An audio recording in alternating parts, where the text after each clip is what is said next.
Well, good morning, everybody. Good morning, everybody. Welcome to another episode of The Morning Glow. Welcome to another episode of The Morning Glow. Got a great broadcast lineup for you this morning.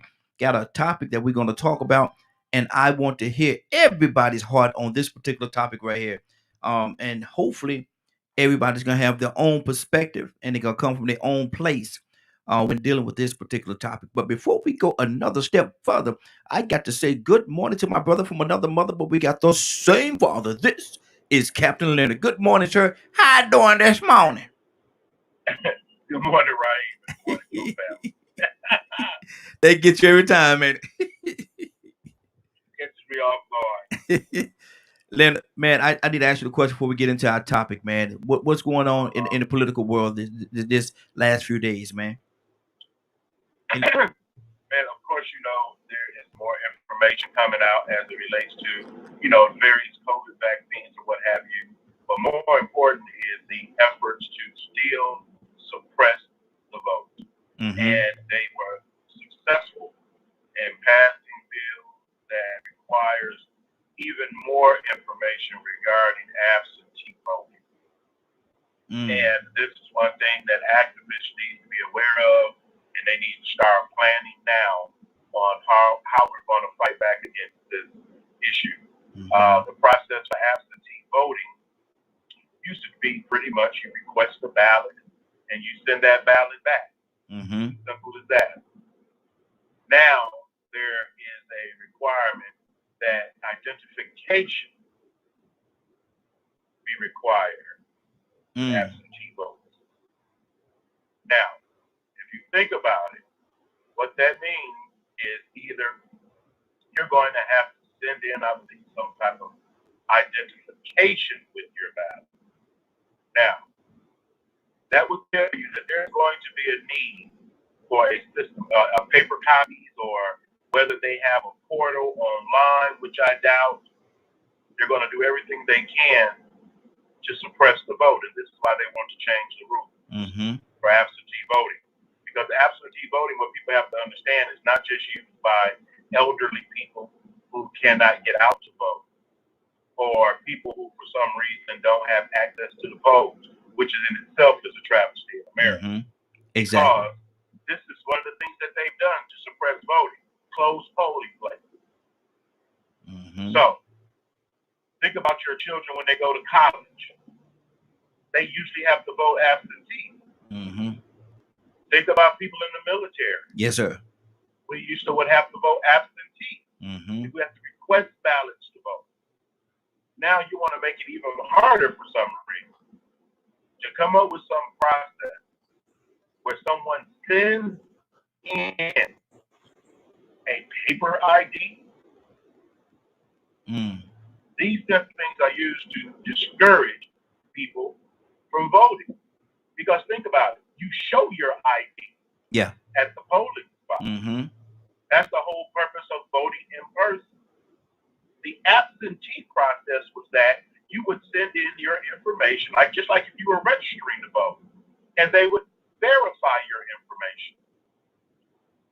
And if they could not verify that information or what have you, or something was incorrect, they would either have to contact you to get that information, or they could easily throw that ballot out and not count it.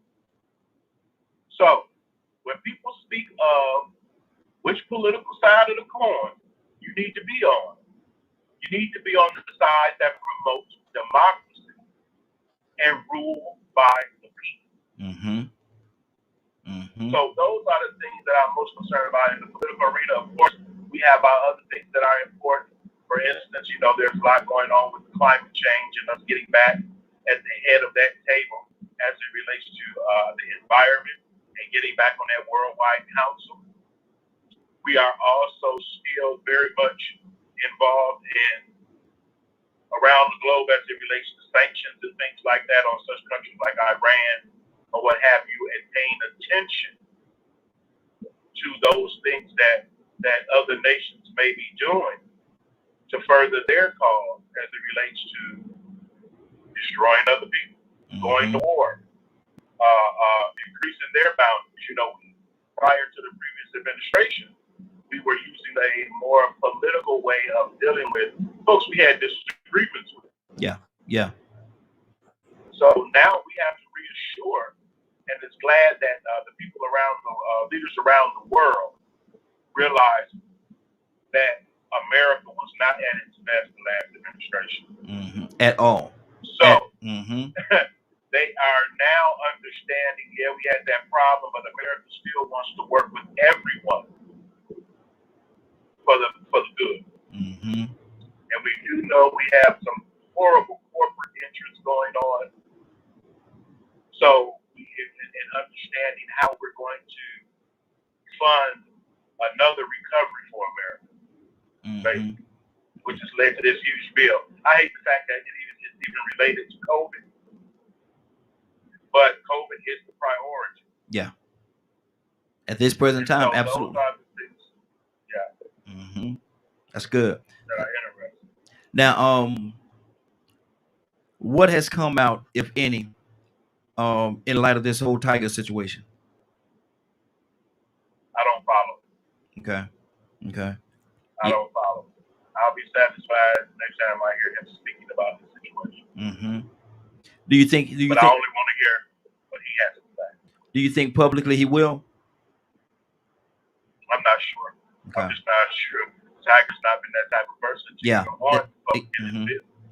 Exactly. I mean, I haven't heard the brother say a whole lot at all above and beyond what happened out there on the court. Exactly. And that's and to his defense, I'm gonna tell you something. To his defense, Leonard, that's how he wanted, because he wanted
All right, now we are about to be.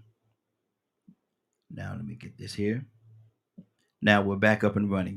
We had some technical difficulty there, y'all. I appreciate you all's patience. Had a little technical difficulty, but we're back now. We are back. We are back. We are back. Good to be back. Okay, now Leonard, that we got a topic today, man, and I was gonna wait to get some more folks involved in it before we jump into it, Leonard. But I'm gonna go ahead and jump into it because I think you can handle it. I believe you can handle it. It is 7:30. Yeah, it's 7:30. Yeah. Mm-hmm. And so I'm gonna ask you the question, Leonard, and based on our topic for today, and I want to hear your heart on this. And you may have 3 or 4 different things that you're gonna say. There may be many, and and the truth of the matter is real hard. It's real hard to narrow down to just one. But here's the question, Leonard: What is the biggest? What is the biggest in your eyes injustice done in America? Racism. Go ahead, Leonard. Racism. Okay. Okay. I mean, there's no there. To me, ain't no competition. There's racism. That's what you would call your quote elephant in the room. Okay. America, I like a lot of people. You know, it's so popular to condemn everything. This whole notion of what they call online is like cancel culture. And all these different types of things, but no, you don't reinvent the wheel. Without racism, we would be a greater country. And that is just that. Anybody that can sit by and be okay with injustice is an enemy of love. Anytime you can watch people do wrong and condone the wrong that they do to other people, that's your mark of the beast right there. Wow. Now you say racism. Now that if we get rid of that, and I heard what you said in your heart, if we get rid of racism, everything else will come up. Yeah. Well, why? What's the reason why we haven't done it yet? The very simple fact is because you still have those people that support racism in power. And for some reason, some of you all don't feel a need to fight the power. Wow. And that's basically it. If you allow white racists to be in control of anything, they are going to be racist. Wow. There is no way. You can't be half racist. You can't be half evil and all these other types of things. Terrible people do terrible things. And that's who they are. I don't care if it was your grandmama, your grandmother, or nobody else. Wow. And a lot of them pretend they are not who they really are. And so you have to try them. You have to look at the things that they're about. What do they put their efforts behind? What do they support? Do they support suppressing the vote? And that's who they are. Well, all police ain't bad. We're not talking about the good ones. We're talking about the bad ones. Yeah. You look like fools talking about the good police officers wouldn't. So all police officers ain't bad. I could really care less. I'm talking about the bad ones. Yeah. Talking about the ones that are bad. Exactly. So if you ain't a bad one, you should be trying to get rid of those bad apples. Well, Leonard, we talked a little bit a couple of weeks ago, or maybe even last week, about the what they call it, the blue wall or whatever they call it.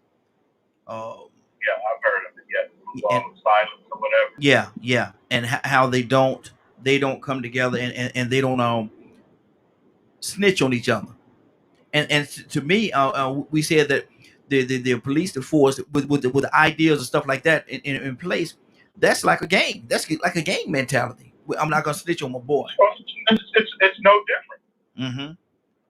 It's just funded by the state. Yeah, exactly. And that's why, you know, I was like, man, what is where lies the difference? And just like you said, there really isn't anything, because the laws are the same. The laws are the same. They govern themselves in the same way. I'm not gonna snitch. Okay, he did this, but you know, we're not gonna put him out there like that. You know, let's cover up for him.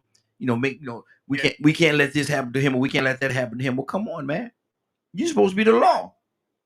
That's why I don't have no more respect for them than I do for someone in the game. Mm-hmm. Because I don't see it ain't no whole bunch of difference except they're funded by the state. Mm-hmm. Now, what I will say definitely is I am very much involved with helping good law enforcement agencies and everything else, mm-hmm. right, any wrong that they may have. Mm-hmm. I'm 100% on board with that. Mm-hmm. And that's what I do with our organization. Mm-hmm. So, you know, it's about helping police do the best job possible. But I'm not anti-police at all. Yeah, no, none of us are. Yeah, I'm anti-police brutality. Mm-hmm. I'm anti-injustice. Exactly. Mm-hmm. So if we have some great law enforcement folks that are partnering with our organization and everything of that nature, and that's what we're about. Mm-hmm. We need good police. I encourage a lot of young people to join the police force. Mm-hmm. Because you won't get a better quality of policing until you get a better officer. Mm-hmm. Exactly. So, you know, there's a lot of things they have to do within their organization because the culture of their organizations are corrupt. Mm-hmm. And you can't just keep coming in and out of this culture as if it's going to change itself. Mm-hmm. And it's not. It's not, because, like I said, no, it's not. Mm-mm, mm-mm. Especially when you have a cancer within that you never get remove and get rid of. That's right. You have to remember, these folks have the power invested in them by the Constitution mm-hmm. of our federal government, of our state government, of our local government. Mm-hmm. That's where their authority comes from. So if you believe in power to the people got to go down there mm-hmm. and make sure this is happening, hold these people accountable. Exactly. They should be held at the highest level mm-hmm. in government as it relates to conviction and things of that nature. Mm-hmm. You know, I mean, we shouldn't even tolerate one instance of law breaking. Because law enforcement. Exactly. And that's what I was about to say. Regardless of who is done by, even if it's done by the law enforcement, they have to be held to, their feet got to be placed to the fire as well, because they broke the law. These should be the best people mm-hmm. in society. Mm-hmm. And we have to work to get it that way. Not assume they are because y'all like how they look in their uniform. Mm-hmm. I don't assume nobody's a good person. Mm-hmm. I watch what they do. Give somebody a gun and a badge. It's amazing how powerful they think they will become. Give them a gun and a badge. Yes, sir. They could be as ignorant as a bag of rocks. Yep. Exactly. With a badge and a gun. Mm-hmm. Exactly. Let me go to another caller. We got another caller. Caller, what's your name? Where you calling from? Lee Cole from the Great Anderson, Alabama. Great Anderson, Alabama. Good deal. Good to have you, man. You hold on, brother. It's something you're supposed to say in the morning, ain't it? Yeah, Grand Rising, but I had to tell you where I was from first. Yeah, like you didn't know who I was. Well, you know, like I said, I recognize the number, but I want to make sure that my listeners know who it is. So when you start talking, oh yeah, that's Rico. I know who that is. So you know, I introduce yourself to me, actually, to the listeners, and that's my daughter get on me about that sometimes too, man. She said, "Daddy, you know who I am. I know who you are, but my listeners don't." But Rico, I'm asking a question. We asked a question this morning. What is the biggest injustice in what you said, Rico? What is the biggest injustice in America? Well, I imagine statistics would say unequal health care mm-hmm. or the financial gap between the elite, middle class, and poor class, which is barely even a middle class even left. Mm-hmm. For me personally, Me personally, I think the biggest injustice in America is the miseducation and misprogramming that we've received from day one. The falsehoods and that we've been taught in education and history. I think that's one of the biggest injustices, because it leads us to have to go down a domino effect or a path where we've been following the wrong kind of logic, the wrong information, and you only get more wrong information when you I'm gonna say when you live by it, when you live by the wrong information. So I think that's one of the biggest injustices, because it's hard to clear that confusion up that is caused. Now, if it's put out there, how and it's real difficult, and it is real difficult to clean it up. But once it's put out there and somebody know that it's wrong, should they speak against it at that particular time, or just wait and see how it plays itself out? Oh no, never see how it plays itself out. You try to speak against it as soon as you recognize it. That way you don't give that negative energy any energy. Because once it gets rolling in the wrong direction, it's hard to stop it. So like I said, you have generations after generations from that point on being misinformed, like thinking that another race of people are superior to others, or that it's even right, that bias and privilege is okay. That's misinformation. That's miseducation for somebody even to think or to be taught that you're better than somebody, or that you are more superior to somebody because of their skin color. Wow. So, to me, that was the biggest injustice in America, is the fact that they practiced that system and educated the masses to believe, not only black, but white and Native American too, that they deserve or belong in a lesser place. Wow. Leonard, what do you say to that? As it relates to racism, yes. That's racist. That's the issue. And because Leonard said earlier this morning that he think the largest injustice in America is racism. Yep, that's wrong. That's right around the same. Yeah, pretty much on the same line. Because that is definitely miseducation. I mean, a lot of the logic that they use to justify it is completely wrong. Even science, some of the science that they use, some of the greatest psychologists and psychiatrists in history, scientists, backed up that false narrative. I actually think this guy name was Johann Bartholomew. I have to look up his name again. But he was actually the first person to come up with this system of race classification. And so, when he started it, every scientist after him picked up his information and expounded on it. And that made it all the way over here to America when it's completely wrong. And it actually is coming from the youngest race on this planet. Wow. So, I mean, to me, like I said, I think that's the biggest injustice that you could have, is that you can have a complete country of people, an entire country of people that grew up in a system that made money and survived off of hurting other people, or using their free labor, controlling other people. I just can't even fathom not having enough compassion for another person to sit back and watch what was going on back then. I couldn't see how another human being could watch a person being beaten or having a baby taken from them. I can't see how somebody could do that. So somehow somebody was taught that it was okay, and that's a big injustice. Now, Leonard, what would you say to the people or the person that say to you that racism will always be here? It's been here forever, and it ain't going nowhere. It's gonna always be here. Leonard, what do you say to that person? Well, I would say, I understand their point of view, but what they don't understand is they can die as well, and then it won't be an issue. All the people from that era are dead and are no longer in power. It's going to be a better day. But Leonard, what does the numbers show us, man? Because I can't say I was shocked, But I was a little disappointed in the amount of people in this last election that actually voted for Trump and his system of thinking. So that leads me to think that, there's a lot of them still out there, man. Exactly. And that's what we've been trying to tell y'all for the last 30 years. That's what we've been fighting against for the last 30 years.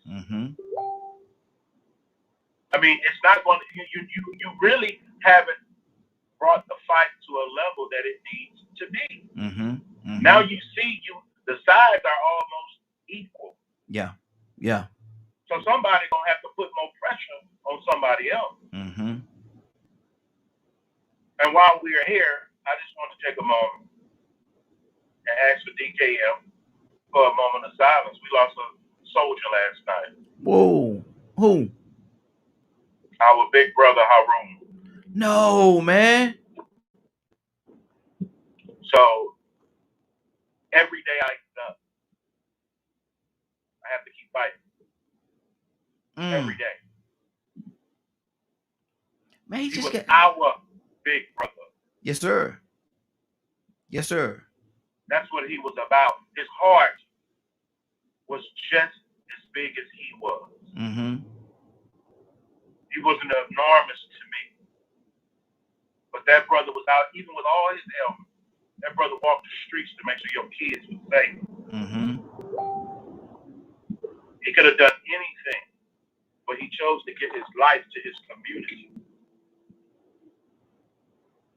Diesel called in a couple of times before. Yeah, absolutely. Always about the work, bro. Even laying in a hospital bed, always about the work. Down in the mayor's space, in the council space, in the police, always. So we have to give them that honor. That honor right there. Shaking your behind and all this other stuff, that ain't honor. Honor is fight for what is right. Exactly. And Pete just joined us, and Pete will verify for me as well that last time we spoke, he was actually going to a function. I told him to call in to the broadcast because we was going to broadcast it. But something happened with the phone. Now, Pete, first, good morning, Pete. How you doing, my brother Pete? What's going on, man? Good. Hi, DKM Radio. How we doing, family? Hey, doing good. Leonard is telling us some troubling news, brother. We lost our brother yesterday, huh? Yeah, the champion of the people, brother. My brother, my confidant, my good partner, man. The brother was true family.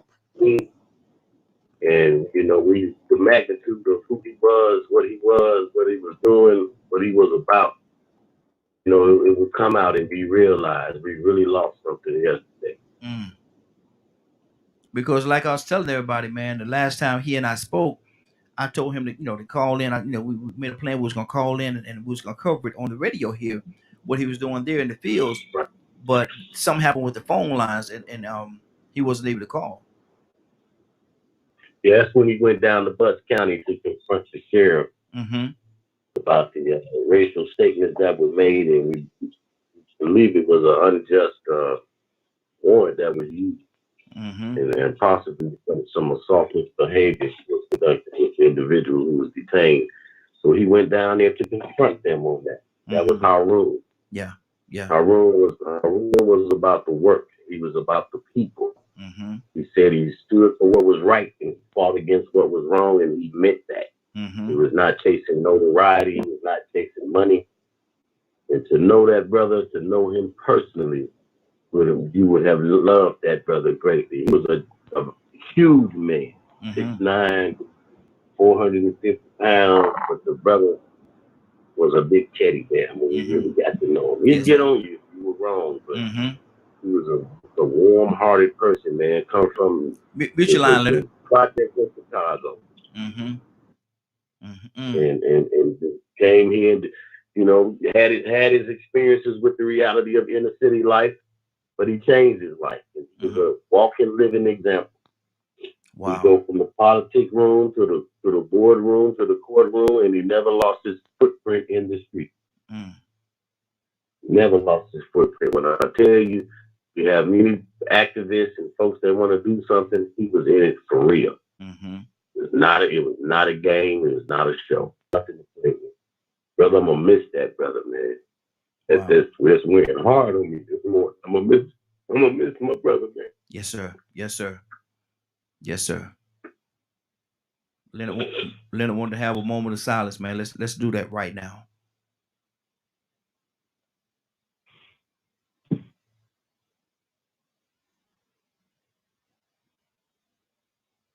Wow. Leonard, what's on your heart, brother? This is how we should understand what's important when someone impacts your life this way.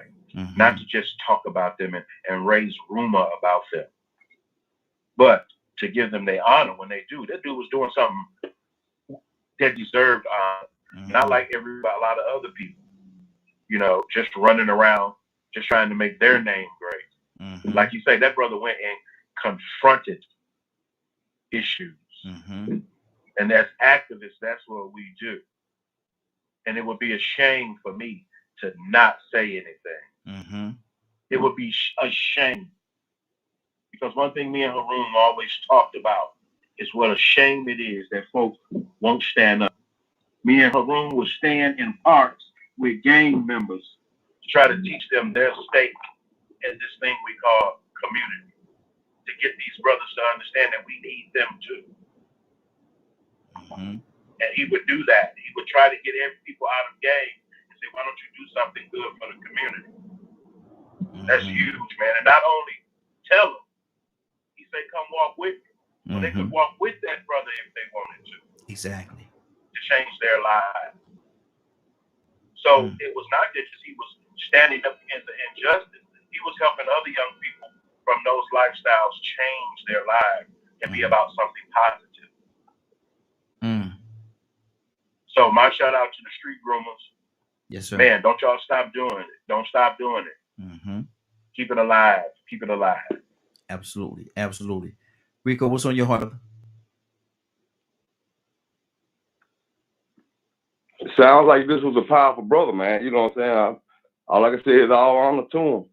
I'm glad that everybody, happy that everybody was able to experience somebody so positive. It's rare that you find people that positive to come across. Mm-hmm. And it's sad that we lose people like that, and that's how the cycle of life goes. You know what I'm saying? You have to give people their presents and flowers and gifts while they're here, and try to follow along or find out something about them before they leave, because we don't have too many people that we can follow sincerely.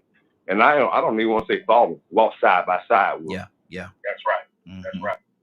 Mm-hmm. Because I heard a lot of great people say, man, we're gonna go here, we're gonna lock arms, and just like you said, because arm in arm, side by side, and they're gonna walk until they get this cause done. And so that's what it's all about, Leonard. Coming together for a common cause that's good for everybody, and fighting. That's right. And fighting. That's all. Mm-hmm. That's all. Man, y'all threw a monkey wrench at me this morning. I wasn't expecting that one. And of course, I published it on Facebook or what have you as well. Okay. But there wasn't a place you could. If you were in Atlanta, if you were any seat of authority in Atlanta, you knew who Haroon was. Mm-hmm. Wow. You knew who he was. Mm-hmm. And if you wanted to do the right thing, he'd stand right by you and tell you, "I'm gonna help you do the right thing, but you got to keep opening the door." Mm-hmm. You can't let these people, when we get our brothers and sisters in these offices and elect them and all of these types of things, do understand we're not here just to take this picture with you. Mm-hmm. Yeah. It's more than that. We put you here, we will take you from here. Mm-hmm. This is not your seat. This is the people's seat. Exactly. But far too often, man, if you don't have brothers like our own managers out there, man, a lot of them people they lose their vision. They lose their vision. And there's many brothers out there. Yeah. And that's why I want people to understand that now you got to turn it up. Mm-hmm. We lost another warrior. So now you got to turn up. Mm-hmm. You got to turn up, man. You got to get involved. Mm-hmm. You got to do what needs to be done. Exactly. Because he gone. Wow. Pete, you okay over there, brother? Mute your line there, Leonard. Yes, sir. I'm good. Okay. He telling the truth, brother. Leonard, tell him Leonard knew the brother personally. He didn't read a book and watch a movie. You know, he knew that he stood right next to him. Yeah. He knew the brother personally. He's speaking from his personal experience and knowledge, what he knows, what he experienced, and he's telling you the truth. Exactly. I tell you, my brother was a big man. He was a giant for doing what was right, brother. And I'm talking about serious about no other agenda. What's right, and was dead on his love and the purpose of the people. You are not going to trample over the people. Not happening. Not standing for it. Not accepting. Exactly. Not happening. And Pete, that takes us right to our topic for today. And our topic for the day is, in your eyes, in Pete's eyes, and we got another caller. We're going to go to the call in just 1 second. But in Pete's eyes, what is the biggest injustice in America? The biggest injustice in America. That's a good question there. That's a heavy one there. I think the biggest injustice in America is accepting, operating in untruth. Explain this to my listeners. Walking away from what is true. That involves walking away from what is right. That involves decency and honesty, integrity. Walking away from those principles and then operating and executing in exactly the opposite. I think that's one of the biggest injustices in America. Now, how does that line up with and I'm just asking the question, if it does, it does. If it doesn't, it doesn't. But how does that line up with what Leonard and Rico said, racism? That's an untruth. Okay. That's an untruth. Okay. We may have different views and different things and different spiritual motivations, different things going on inside of us that have captivated us, operating in full strength. But ultimately, we're all connected. When you really just wash away all the distractions and all of the induced foolishness, we're all one, and we're all a part of each other. And like, I think I've mentioned this the other day, we're put here to glorify all that is good and wholesome and sound and just and righteous, and to show love and compassion to one another. One human race. Exercise. Go ahead. I'm sorry. No. I was just co-signing what you said. One human race. Yes, sir. When you operate in these things, there's a joy, a fulfilling that comes and just overwhelms you when you do these behaviors. When you operate and execute in these behaviors, it will come and visit you. It will take place. It will sit down inside of you as a being and bear witness that what you're doing is right. So that takes me back to, I would say right now that one of the biggest injustices is abandoning the truth. Good deal. We got another caller. Caller, what's your name? Where you calling from? I think that'll be me. That will be you, sir. Good morning. How you doing? Doing well. Better than I've been. There you go. But show over with, man. It's show over with. That's it. Yeah. I mean, close out. Because it's been said. I mean, we make a lie a truth and a truth a lie. Yeah. And that's how we roll. From the how you said it, to the rooter to the tutor. To the rooter to the tutor. Yes, from the rooter to the tutor. Rooter to the tutor. Yes, sir. Yes, sir. Yeah, that's how we operate. Any entity in life, church, everything. You know, we'll flock behind a false prophet in a minute. Wow. We love it. We'll vote the most corrupt person in the world right in office, and we love him to death. And we'll go to war behind it too. Live or die by it.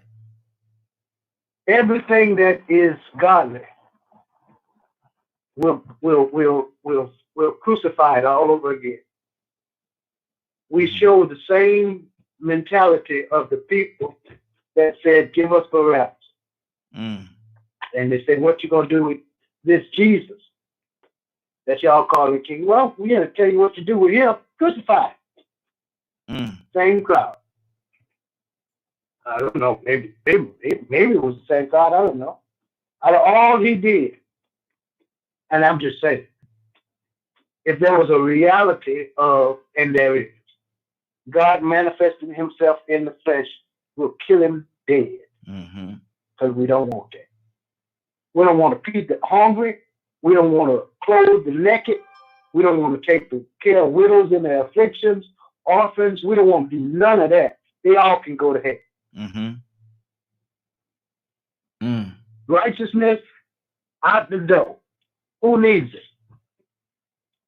But if I want to lie and steal and kill and rape and sell folks and do this and that and other and have envy, strife, and malice and guile, hey, I'm all for it. I want it on my job. I need it in the choir stand and everywhere else. Wow. And then I can get as much followers as I possibly can. That's how we roll. That's injustice in this country. Rico, what do you say to that, brother? I'm wondering if when they said America was the land of the free, did they really mean free to do what you want to do if you were white? Wow. And we just took the short version of it like we always do. We take the best version, the version that sounds the best, and that sound. I'm gonna say the most optimistic version, because that's what we're hoping for, to be free. You know, since they came over here and discovered, I put that in quotation marks, this country, and they taught it to us in history, everybody else took it to sound like a great story of ambition and resilience to get over here and start up from the bottom. I took it as, hey, greed is good. We just go over here and claim somebody else's stuff and make it our own if they're weaker than us. Yeah. The victors go to spoil. So that's the ripple effect from being miseducated. Because the minute you start feeling or being taught that you can do or be better than the next person just because, then therefore, there goes racism. It kicks in. It's a trickle effect. It's a domino effect that we haven't been able to get rid of because it's evolved and affected every piece of our existence in one way or another. Whether it's in war, whether it's in healthcare, judicial system, education, loans, you name it. It can be used against us, and 9 times out of 10 it is, even unconsciously and unintentionally. Wow. Leonard, there's a lot being said this morning, man. There's a lot of layers out here. What's on your heart, brother? I mean, what's on my heart is the fact that it sounds exactly the way it is. And, you know, if you can't draw a contract, what side are you on? It didn't just get like this. It's been like this for hundreds and hundreds of years. Even before you was the books you read. Yeah. When you hear me say constantly romance. Romance ain't always what you believe, you know, that cute thing. Romance is a concept of me against something else. and what it is and how I pursue what it is that I believe is what I need. Like I said, you got man against man, man against God, man against his environment, man against this, man against that. And we create all these other things around it, like Donald was saying. The great lie, like Brother Pete was saying. The lie. See, romance allows you to tell the lies. You know, no one tells your story like you tell your story. And how some people exaggerate their story. So it's common amongst men to do certain things. And if enough men get together, they can plot and come up with a system to destroy and kill other men. Wow. That's man against man. Is that also romance. Evil? Is that also evil? It could be. Wow. It could be because one, I'm against evil men.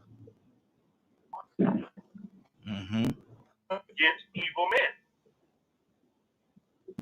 And that's what I'm dedicated to, because these evil men are perpetuating these lies. They are in league with the great deceiver. You know, and you know, if you in your heart cannot sense between what is right and wrong, I didn't talk about what you like, about what you prefer, but you should have a sense in your heart the difference between right and wrong. That has to come first. And then you choose which side you're going to be on. Wow. Talk to me, Rico. I don't care what you call it, bro. I don't care what you call it. What about religion? I don't care about no religion or none of that. When you opened your eyes this morning, what side did you decide to be on? Because truth of the matter is a choice. It's a choice. Miss me with all that romance. Miss me with all that romance. Rico, what's on your heart, brother? Talk to me. It's definitely a choice. You know, that's the whole thing about it. You know, a lot of people choose to take that miseducation and run with it because there's a reward on the other side with that greed. You know, they capitalize in somewhere for them to embrace being inhumane and to take God out the picture. Just think about it now. How can you be godly and be compassionate towards? I mean, you got to be compassionate towards other humans if you're godly. So how can you be so greedy? How can you not be concerned about the homeless that's freezing in the streets or the children being sold in human traffic? You know, and how can you be more concerned with your numbers and your quotas as a corporate manager and not be concerned about the plight of what's going on in the world, in your country? But that's the world we live in. It's greed. Get it by any means necessary. Lie, cheat, and steal sometimes if you got to. Yeah. For the better purpose. But what is it, the better purpose? Or is it just the purpose for greed?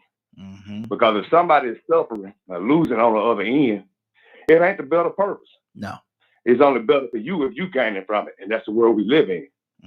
That's what. So I mean, it's funny how from the very beginning of learning, we can be sort of led down the wrong path by being miseducated and not realize it. You know, it's one thing to know consciously when you're being misprogrammed. You can catch that.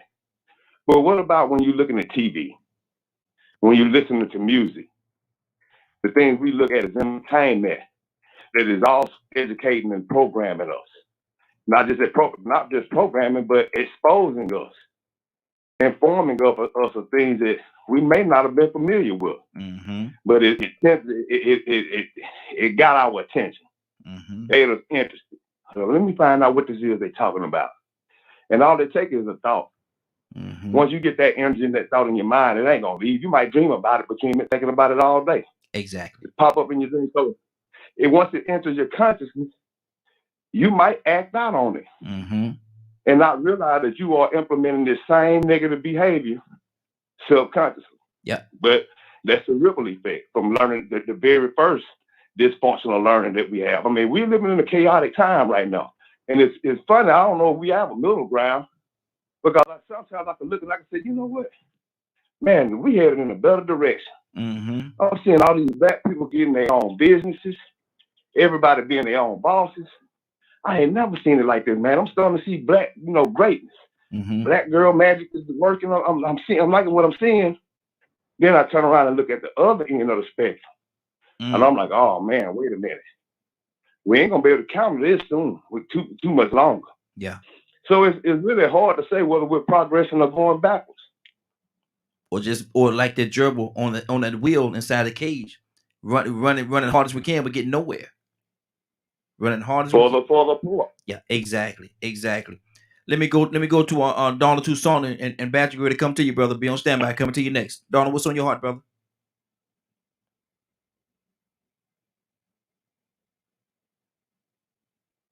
Donald Tucson, you there? Donald, I'm about to say it to you, brother. I'm about to say it to you. I'm not gonna say it this time. You probably got another call. You at work. Badger, good morning, sir. How you doing this morning? Oh, I just rolled out of bed. Hey, we're asking a question. What is the biggest injustice in America? What Badger is sitting from your experiences, what is the biggest injustice in America? The mass murder of Americans. Mm-hmm.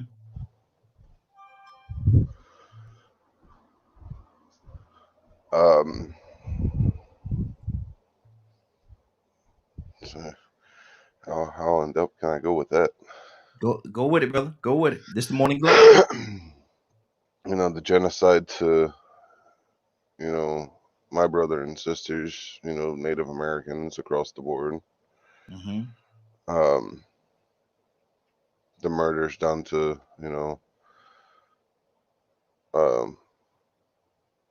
to black folks due to the government allowing certain types of racism to exist.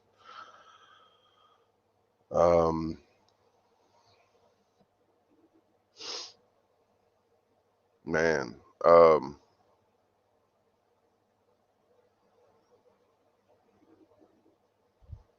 it's a lot, huh? Well, a lot of this country's issue is based on, it comes from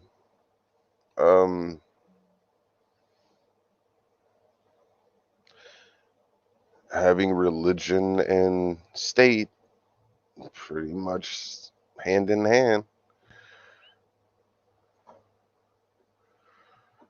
Mm-hmm. Because the use of a certain religion has been a huge problem in this country. Mm-hmm.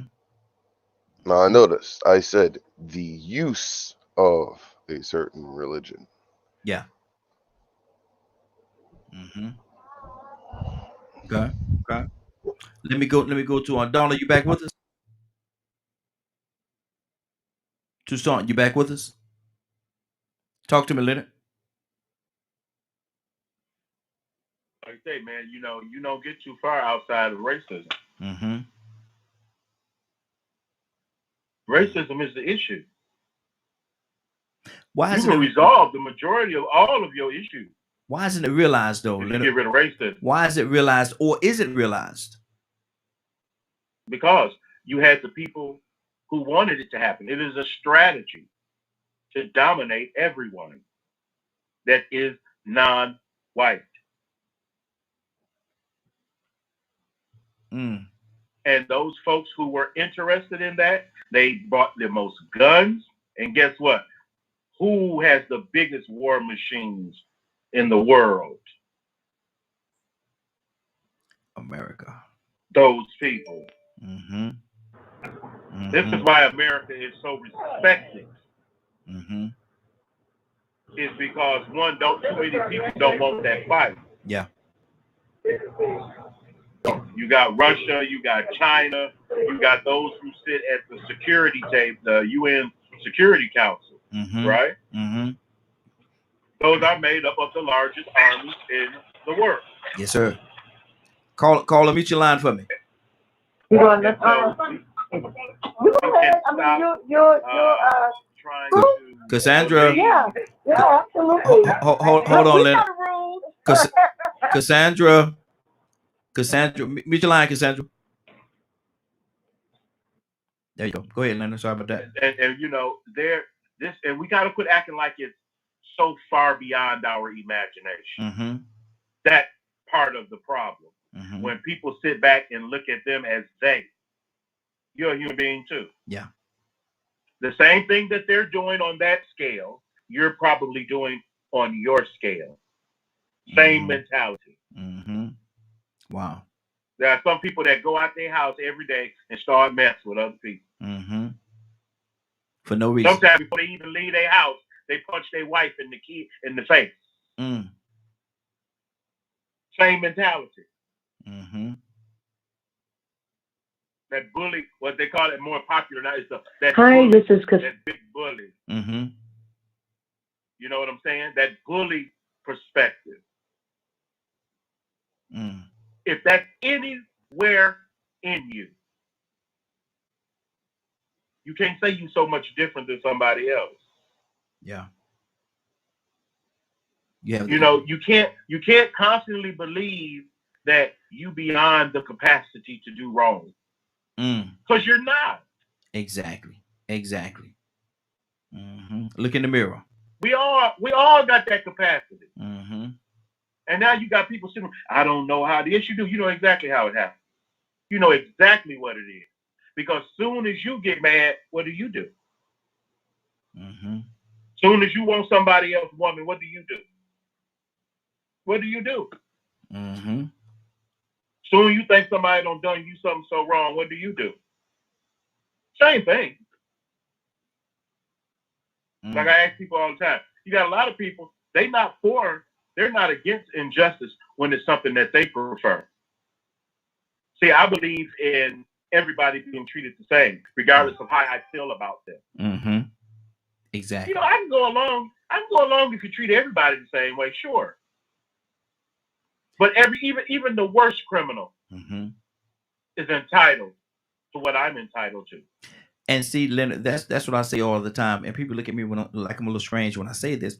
I say I don't mind. I don't care if you treat me wrong. If you treat me if you do this against me, as long as you do it to everybody equally. Well. Hold on. That's completely different than what I just said. I know it is. Waking you up, brother. Waking you up. Come on. I ain't okay with you treating me wrong just because you treat everybody else wrong. Mm-hmm. No. What I'm talking about. What I'm saying, let me clear it up a little bit because I like what you just did. My thing is, if I go into the court system,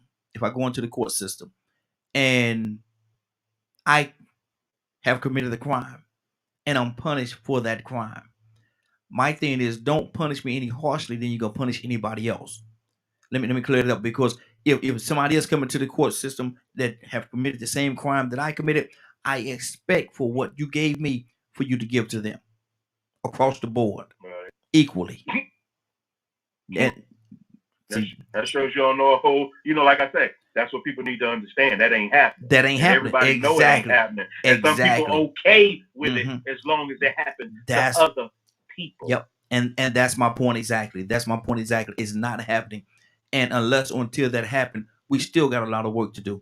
Rico, what's on your heart, brother? Because you can get justice from a computer. Yeah. Rico, what's on your heart, brother? I say it all the time.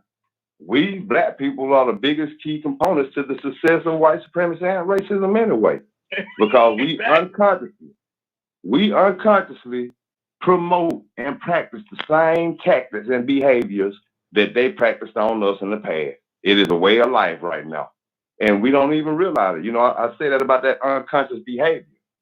Sometimes when we see that's the way it works for them and they are the people in power, then we're going to think that's the way it works for us. That's the way a child thinks when they see an adult. Mm-hmm. That brain computer, they're soaking up all this knowledge, that sponge.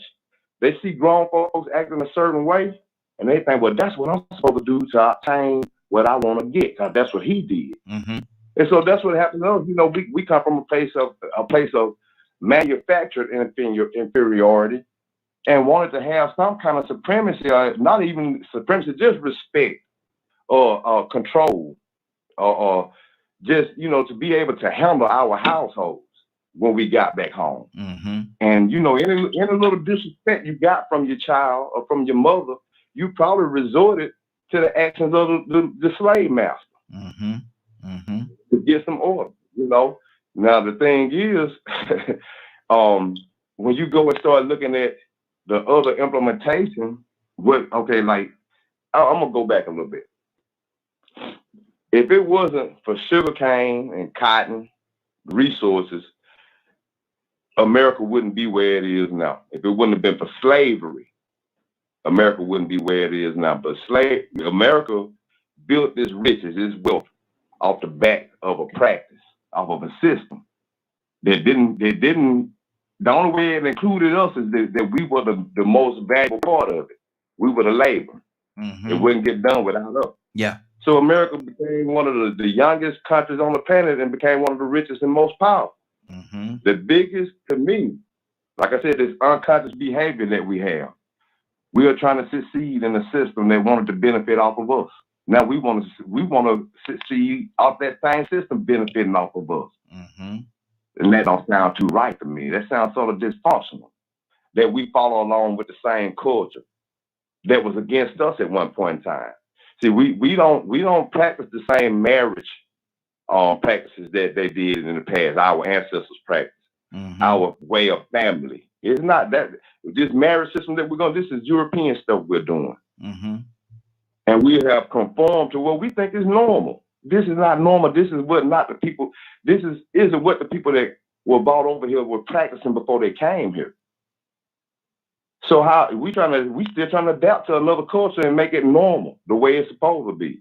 A culture that wasn't meant for us to succeed in it. A culture that was meant to get rich off of us not being treated equally and fairly. Mm-hmm. Wow. I mean, just think about that math. Think about that math of us trying to be the best us in a system that was made to make sure we wasn't the best us. Mm-hmm. It don't equal up. It doesn't equal up. It don't add up. Exactly. How can you win it? Mm-hmm. Exactly. We got a couple of people on the phone call. We're gonna go to the phone calls. 678-381-1973. 678-381-1973. The phone lines are open. Before we go to the phone line, Badger, what's on your heart, brother? Man, the topic for today, I did not read it before I got on here. Ooh. God. With all the research I do, this is a dangerous question. Mm-hmm. The people turning a blind eye to is a huge issue. Like the times politicians or different things like that, get found out that they've done something wrong or whatever, and the fact people will turn a blind eye from it and it's just a conspiracy and do nothing, but they want to bitch about certain laws that are being made. Hey! Oh, sorry. This is one of my heat topics. I apologize. No, well, like I said, with my native culture and history and everything, it's still to this day, those so-called reservations, there are so many laws that the government puts on them. It's not true sovereignty. Mm-hmm. The only people that actually have any good out of those reservations are the people that are running those casinos and the people they decide who to give money to. There's a lot of these reses, people are living in homes with holes in them and everything else, and it's not by choice. Mm-hmm. But they don't go around bitching about it. They make the best out of what they have, because the sum of them, they're just tired of fighting. Mm-hmm. Because it's a constant fight all the time. But see, the thing about it, and I understand what you're saying, and what you're saying is factual. People get tired. But at the same time, my thing is, when you get tired and you stop fighting, that's when you're defeated. Well, I mean, if you fought from like a kid all the way up into your 60s. I understand what you're saying. I understand exactly what you're saying. I understand. And the other thing is, I wish true Christians would stand up and kick out or go up against the people that are, especially up in this capital, that are using Christianity in the wrong way. Okay. That's good. That's good. We got two callers. The next caller was K with an E. K with an E. We got some letters going on, y'all. K with the E. What's on your heart? Say, well, but first, good morning, young lady. Huh? Good morning. Good morning. Good morning. And we asking a question, K. What is the biggest in your life experiences and what you've seen and experienced? What is the biggest injustice in America?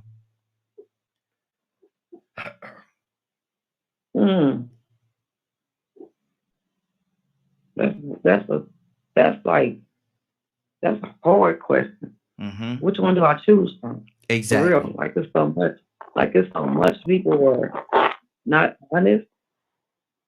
They are not loyal. They're disrespectful. They're not humble. Where you want me to start at? They don't have no love. Where do I start at? Like, it's a lot, and it all go together. Like, it's hard. So that's why I tell people when justice is served, that's another blessing from God. That's good. It's hard. Find somebody to really love you. That's another blessing from God. You get the utmost respect. That's another blessing from God. People loyal to you, treat you like you're worthy. Those are blessings from God. So I always say I'm a blessed child. And I thank God for all His blessings. Absolutely. He on little Miss K. There you go. Good deal. Now we got another letter. We got Toya with the T. Good morning, young lady. How you doing this morning? Good morning, y'all. Hello, good morning. I gotta ask you the question, sis. What from your experience, from your life experiences, what is the biggest injustice in America? America. the whole. You know, the reason why some people like America is because the only place in the world where you can go steal, kill, and destroy everything and rebuild on top of it. Get everybody to work what you just stole, cold, and destroyed, and become global billionaire leaders of the world. You understand what I'm saying? Like, the premise of the American dream, one of them means that you can manipulate someone and get rich like that. Oh, if they don't know, they're just moaning and being about it, bitching about it. So they can just go and get rich and just do whatever, and they sit there looking crazy and well, it's the American way. You know, that part. But see, we keep putting this emphasis on what America is. No, this is what we are. We still take these positions. We represent America as thieves and con artists and criminals. I just had a conversation with somebody the other day, and I'm just talking about Black America right now because I'm Black.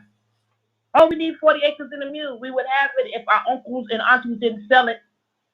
Now the white folks, they're looking at us talking about, oh, we give you everything you need. But there's some infiltrators walking around here that we're not acknowledging. They ain't got to do nothing if the house Negro's doing it for us.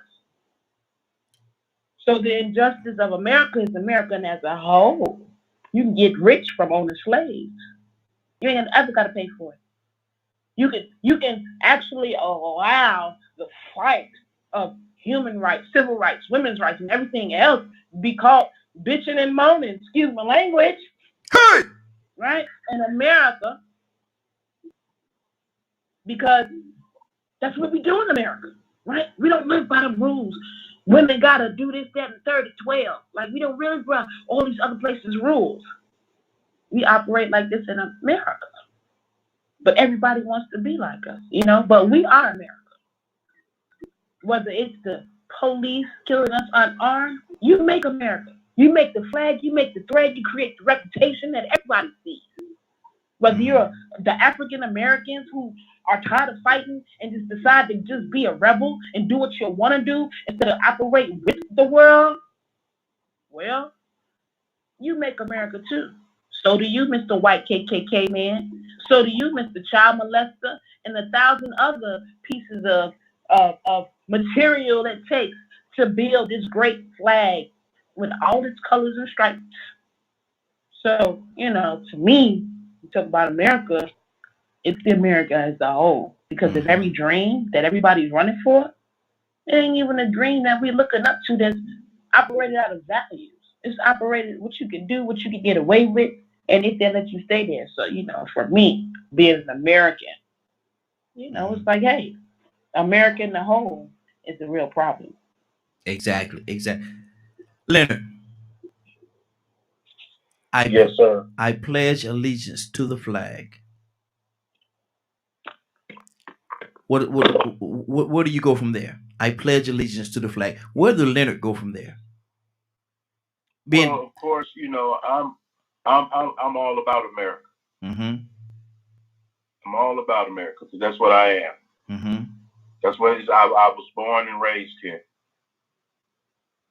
So that story is with everyone that's born and raised here.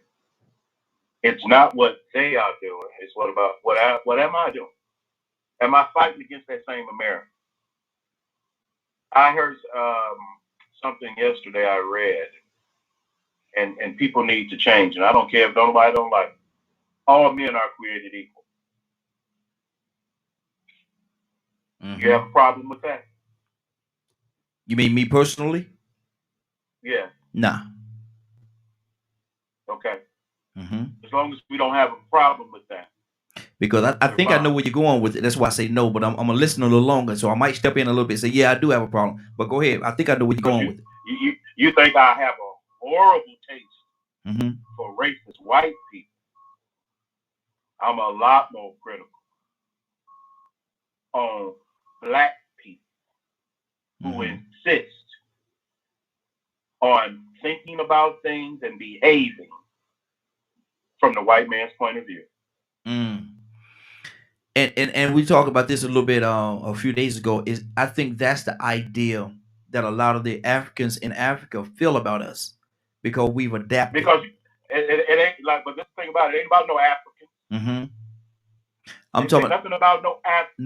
No. You're missing my point, brother. I'm talking about the ideology and the way that they think and they view. They say we've conformed.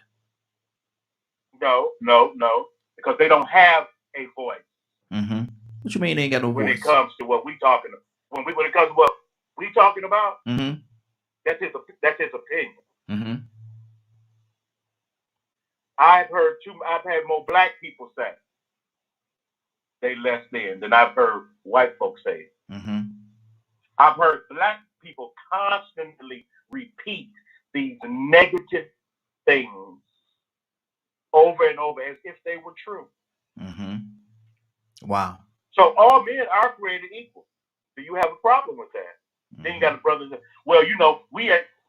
See, now you're thinking with that white man's mind, and that's why I don't trust you, because you don't think for yourself. Mm-hmm. Don't vomit out the white man's poison to me. Wow, that's good. That I want it to come out of you, and I want you to keep going and don't return to that vomit. Mm-hmm. You know that there's one saying about the dog returning to the vomit. Yes, sir. Because even a dog, because he don't know where his next meal coming from, so he'll go back after what he just vomited. Mm-hmm. To try to pick what little left out of there to eat. Again. It wasn't good enough that he don't vomit it out. He go back after it. That's the sickness. That's what makes him a dog. And there have to be some kind of reason why he vomited it out. Let me go to Donald. Hey. Let me go to Donald Toussaint. Toussaint, what's on your heart, brother? Talk to me. So, the greatest injustice in America is the justice system. Wow. Period. Mm-hmm. The system. It ain't about a dime. Mm-hmm. You don't have to be rich. You don't have to be poor. or you can be rich, you can be poor, you can be young, you can be old, you can be black, you can be white, you can be Mexican, you know right from wrong. You can be Baptist, Catholic, Muslim, worshiper of Buddha, whoever you want to. You can be atheist. You know what's right. Mm-hmm. So to get justice, you go to the justice system, and it ain't fair at all. Mm-hmm. So how you get justice with injustice? Can't. It's impossible. Cannot. So the thing about it is, the biggest one is when you think justice it's just us. Mm-hmm. When it don't include us at all. Mm-hmm. It's against us, for real. Always have been, always will be. Niggas forget that. With liberty and justice for all. For all. A pledge allegiance to the flag. When you said that, man, I thought to go to cussing and hang up the phone. Don't go to cussing and hang up, brother. Don't do it. It's okay, brother. We gonna make it through. We gonna make it through. Let me go to. No, here's our profanity. Mm-hmm. I rebuke you in the name of Jesus. Toy, with the T, what's on your heart? KB on standby. Coming to you next. Well, the good part about America is they don't make everybody follow Jesus. Well, is it a good thing? I'm rolling with Jesus, but I'm just saying that's that thing about America again, right? Mm-hmm. Right? On the ungodly trust, America let you worship whoever you want to worship. Mm-hmm. You know what I'm saying? And that's that thing. That's that catch that makes us so attractive across the world.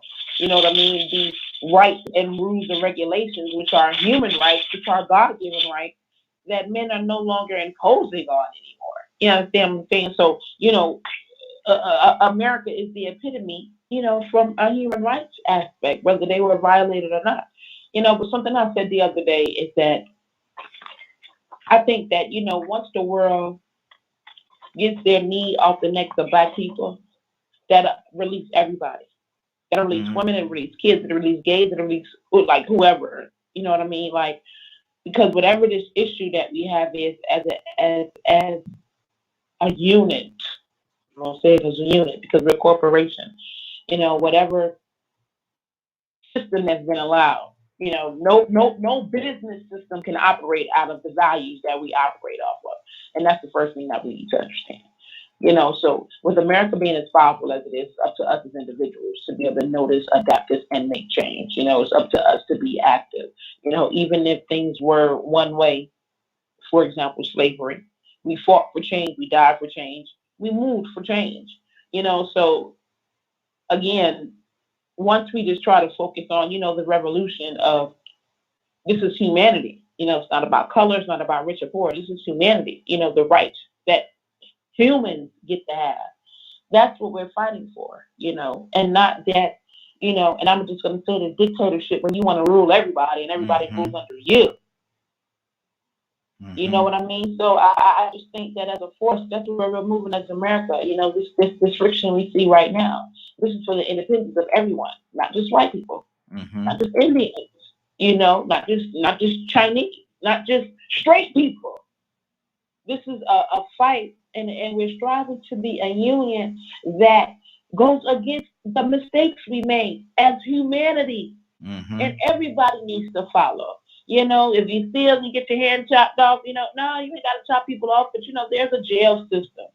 And I think that the system that we're meant to be has good intention. It's just what we're actually operating to be. You know what I'm saying? So we just have to remember, all of us as Americans, as children of God, what powers we have, and most importantly, what powers God says we have. Mm-hmm. And even with that being said, we have to remember when we decide to man our battle stations and different agencies across the globe, it's imperative that we have integrity and we operate with integrity, because if it don't, soon it will be our president. soon it will be our governors who don't have integrity, because our protectors who are right here are not operating with integrity. So I just feel like until we understand what we are as American citizens and what we can do as a unit, then we're going to have the same song when it comes to America and our reputation. Exactly. Okay, with the E, talk to me. Badger, coming to you next. I agree with Toya, and I agree with, I think that was Leonard said, all men ain't born equal. All humans are not born equal. That's for sure. So, no, that's not we are. Just because me and Tori are women, that don't mean we equal. And that don't mean we don't have the same thought, the same mind. We don't have the same body parts just because we may look like we do. Some women don't even have what I have. And I don't have what they have. I have a friend that was born with both. And her mama back in the day she didn't pick which sex she wanted her daughter to be. And I think she was like almost 40 when she called me and told me, he's like, guess what? I said, what's going on? He said, I had that surgery done. I said, did you? And she's a pretty woman. Yeah. She stayed a woman. But she was born with 2 parts. And her mama back in the day just didn't choose which sex she wanted her child to be. So I'm like, can't nobody tell me. As a kid, I knew that we was not born equal. And I know that. And that's just in all parts of the world, all parts of your body, your mind. Some people was born and can't even think. Some people born can't see. Like some people born can't hear. Some people can't walk. Some people can't even have kids. When they was born, they told this lady she can't have a kid. She got 1 right now today. Just 1. So I'm like, they can't tell me that. Too much experience. Too many people I know that have been through it. I ain't going off what I read. I'm going off what I know. So no, nobody can come to me and say, we born equal. Girl, get out of my face. You don't even know the history. You talking about we born equal. So Google that. We ain't born no equal. I said, no, don't Google it, because Google might think the same way. I'm sorry. Yeah, just take it from me. We're not born equal. Exactly. Good deal. Badger, what's on your heart, brother? Talk to me. Oh, man. You weren't ready for this one this morning, huh? No. I'm having to think really hard on what is okay to share and what ain't. Or what would be polite and what isn't as well. What America stands for, like about equal rights and all that kind of stuff. What it should be standing for, based on words.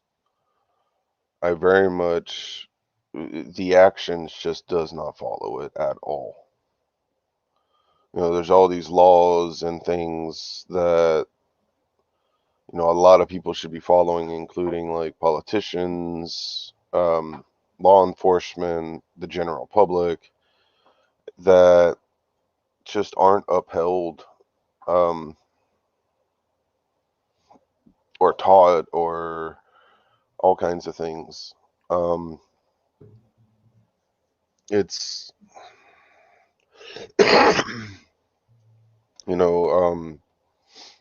seeing what was done to y'all over these few hundred years, and what was done to the Native Americans, and even to the Chinese people when they got brought over, and the Irish people when they showed up, and the Jewish people when they showed up.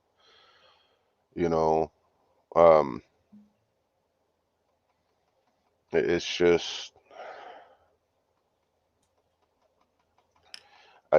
hurtful. Yeah, and the messed up part is when you start digging,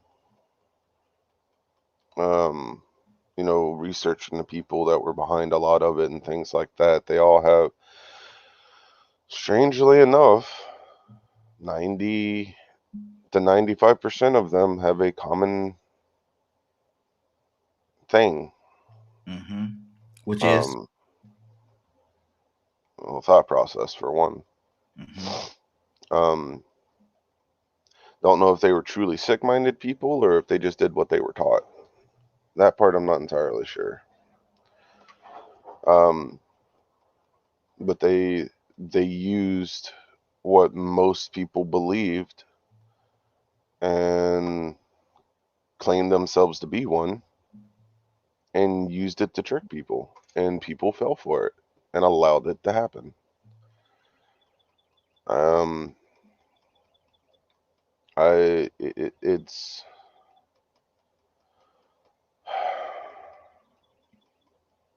It's scary how a person can infiltrate a culture or a belief or something and trick so many people just because of a label. And then when people do realize or find out that that person isn't what they say they are, rarely do you see anything about them fighting it. And most of the time, some of the fights are so hidden because they don't want people to know that you can fight for things, that there's no coverage, there's no media for it, there's no nothing. So people have this illusion that, things are fine when they're really not.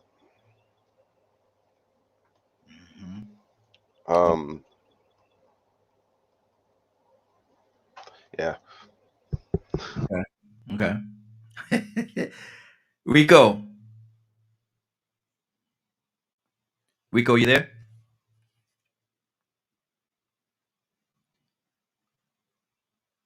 Okay, I think we might have lost Rico there. Let's go back to Leonard. Leonard, what's on your heart, brother? I'm just listening, and I want to make sure that people understand, when you hear people giving their point of view, that's their point of view. Because everybody's point of view is not the same. Yeah. I probably care a lot least on the panel about everybody else's personal choices. I'll own that, because one, I'm not interested in your religion or any of that.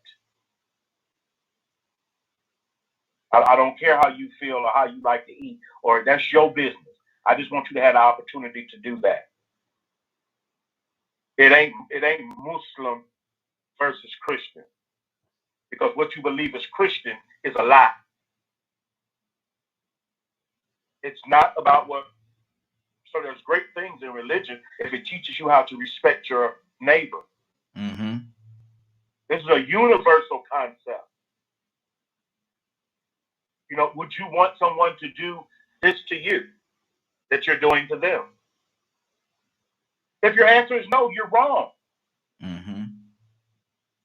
If you don't want it done to you, why do you do it to someone else? Exactly. Well, and then you come to create. I want to clear something up. All men aren't born. We didn't say all men were born equal. Leonard, who's that young lady? Who's that young lady that she go around to different colleges and universities, and she talked to our Caucasian brothers and sisters, and she say about the injustice that they've done to Black people. Doctor, I can't remember her last. Psychologist. I know you're talking about. Yep. I think that lady's so powerful, man. That lady is so powerful. But go ahead, Leonard. It just came to mind. And it's not so much that she's just so powerful. She's just knowledgeable. Yeah. It's just true. Yeah. It's just true. And even as powerful as you say she is, she ain't changing nothing. She's just telling you. Now somebody else has to change. But see, my thing with that is, I think what she's doing, and the reason why I think it's so powerful, she's planting seeds though. She's taking away the covers, taking away the covers and all the different things, and so people can't say that I didn't know now. But go ahead. Power is putting a stop to racism. Power is stopping what's going on. But at the same time, there's different layers, Leonard. It's just like it didn't start. I can talk about prostitution all that. I can talk about how bad it is and everything. But if I never put a stop to it, I ain't done nothing but talk about it. He ain't done nothing but talk about it. The conversation has to start. Talk about how great the conversation. Talk about how great Jesus is and Christianity. How you live. The conversation has to start. You have to start with the conversation, brother, and then hopefully, then our works and actions, these are coming to place, and then move to that place where you can do that stop that you're talking about. But it's a process, brother. It's to me, it's a process. Rico, what do you say to that? Yeah, I wouldn't say it was powerful. I don't look at it as powerful. I look at it as revealing and eye-opening. Yeah. I look at it as a practice, a way, a tactic that can be used, because see, you could tell somebody all day long, put yourself in their shoes. Either she showed you how she could put you in their shoes. Okay, blue-eyed people sit over here. Brown-eyed people sit over here. Now, brown-eyed people go outside. Blue-eyed people sit in here and do homework. Brown-eyed people get ice cream. Blue-eyed people, you don't get ice cream today for snacks. She made them blue-eyed blood have people see what it felt like to be discriminated against, to be biased, to be inferior, less than. So, yeah, I wouldn't say she's powerful. She's logical. It's common sense.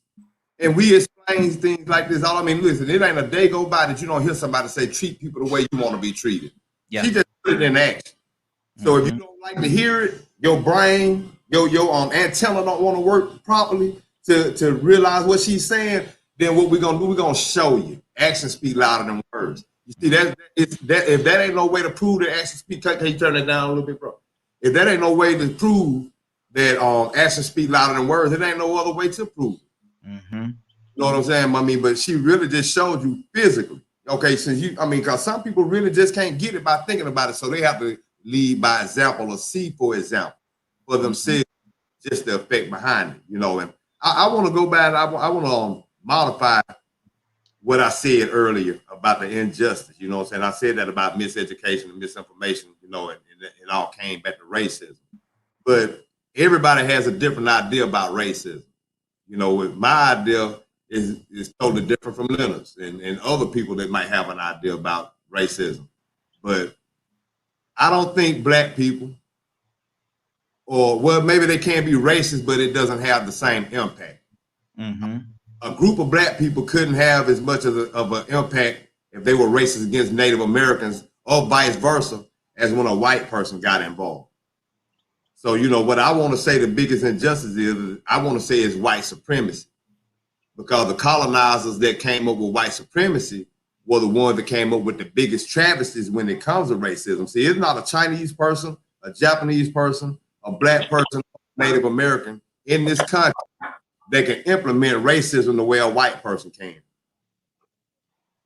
It's not a black judge, it's not a Native American judge, it's not nobody can implement this system of white supremacy, that brutality and that injustice the way they can. The system that they practice. And I don't think of, you know, chattel slavery, there's so many different things. But, you know, we got to understand also that the haves can't exist without the have-nots. So, you know, we hit on this earlier about us being the ones practicing that behavior now. You know, I heard Leonard say earlier that he has some against black people that practice that, and I'm the same way, because I have heard black people repeat some of the most racist things about other black people. Some of the stereotypes. I hear some of the stereotypes, and I'm like, wait a minute, do you really think that about your own people? And that, once again, that is an adapted behavior. Somewhere we've been taught that practice that the things that they practiced was right. Whether it was being greedy, whether it was being biased, whether it was being unfair about labor practices. Somewhere a lot of black people felt like it was right. Somewhere a black person said, well, you know what? I don't care nothing about honor and integrity or being humane. I want more commas and zeros. Wow. Toussaint, talk to me, brother.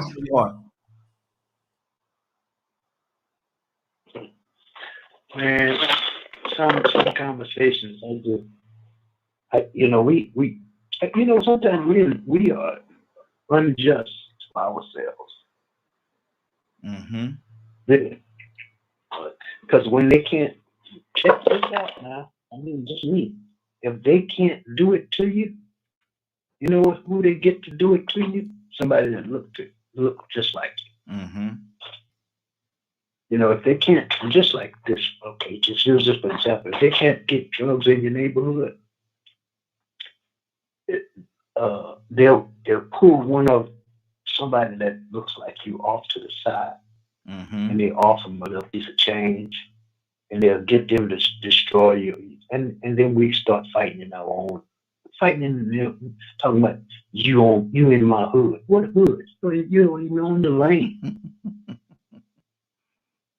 I mean, you fighting and you in the projects. Yeah. They don't even your landlord don't even fix your building, and you shooting somebody, you killing somebody. Talking about they on my street. And then don't let's not talk about it. I'm kind of like Linda now. I don't care about your religion or your religious beliefs. That don't mean nothing. It still don't change injustice because it infiltrates religions. I guess that's a good word. I don't know. I'm gonna look it up when I hang this phone up. But you know, we said, "We'll look it up. I'm gonna look it up later." Injustice. Yeah, thank you. We put it in the church too. We put these, and I'm not down on. Yes, I am. Some of these leaders that we have in every entity of life. I mean, we just had I even prayed for the young man when he first got in office. I ain't gonna even say what office he got in. And first thing he did with his arrogant self, start fighting against the elders that were in the community and pushing his way in. And now he's gonna spend 5 years in pen for embezzlement. Wow. You crazy? They've been watching you when you first got in there because of who you are. And so, you know, the injustice in America, you know what America looks like? It fulfills the spirit of Babylon. That's what we are like. And sooner or later, Babylon gonna fall. Exactly. You just wait. Might not see it. I might not even live to see it. It don't even matter what you think. But we are against. I'm talking about, I say we. If you're not a solution to the problem, you're part of it. We are against godliness. Wow. That's our biggest injustice. Just like when God himself, by his divine will, wanted to show us himself, whether you want a white Jesus or a black Jesus, they killed him because of his character, because of what he stood for, whether you believe it or not. If there was a person that came here and did the same thing, I have no doubt in my mind they would do him the same way. I don't care if he was polka dot and pinstripe. Righteousness, we do not want anybody that decides they're going to look out for the poor. You see what they're going to do to them. Hey, Don, I believe you got a couple of them pimp stripe suits in your closet, don't you? No, man, I never did have no loud suit out of the. I don't like nobody seeing me coming. I got you. Let me go.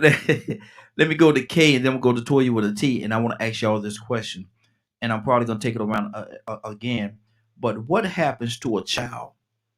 What happens to a child, K, when that child starts to realize there are injustices?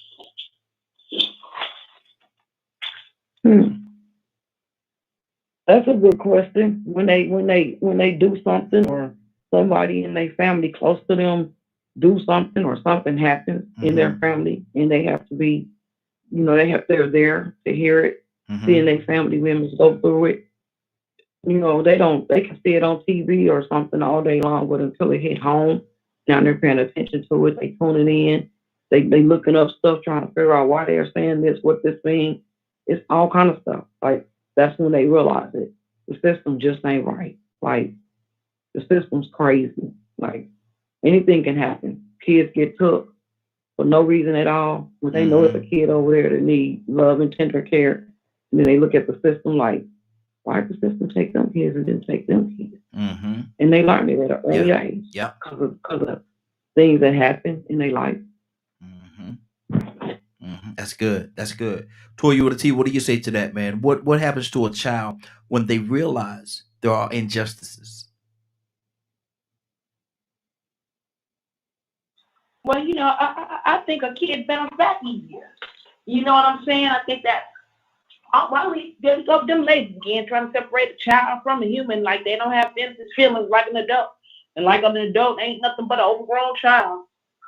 You know what I'm saying? Like there's no difference. I think a child is more acceptable to you operating outside of that norm, spanking them if they were wrong and forgiving you, especially if you're like the parent or something. Like they're able to cope with you more than an adult, right? Because once an adult gets their mindset that it's whatever it is, they don't have to deal with it. They're going to walk away.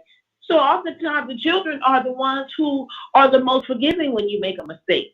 Kind of like they don't know any better to believe that you're not going to do that again. So they may deal with you and then they do it again. And then that hardens them when they become an adult. You know what I'm saying? Well, I'm not going to do that no more because over time, experience, when I was a kid, everything steals from when we was a kid. But that's the vital point of who we are. That's the defining moments of our life. Because that time we find out that Santa Claus wasn't real. And my parents told me that it changes us as a kid. And it forms who we are as adults. So yeah, if you take a kid and show them to beat black people, burn them, put them in pits and carry on, it's going to be easy. But when you got that one who's like, nah, I ain't like that, and you beat him, because as kids, they know that ain't right. That it ain't no way, because it just don't make common sense for it to be right. But then they go to beating them. That's a reason to change now. Or providing, well, if you do this, grooming, if you do this, then you can do this. And here we go. We're forming who they are as adults. Because we're still trying to put them labels on. Yeah. Oh, well, kid and adult. Oh, well, then don't be grown then. I'm not a kid. I'm an adult. But everybody need to be told what to do, always and forever. So see, that's another division on there's labels. We need labels because things are what they are. That's how we identify. We still don't want to call a duck a duck. We want to call the duck the platypus, and they're all animals. Don't even worry about calling the platypus. They just all animals. Just like, no, we don't have no identity if we don't have labels. The problem, again, we don't want to, and I go through this with myself. The problem is me. And if everybody across the world stopped and looked in the mirror and thought about the problem being them, stop throwing a stone.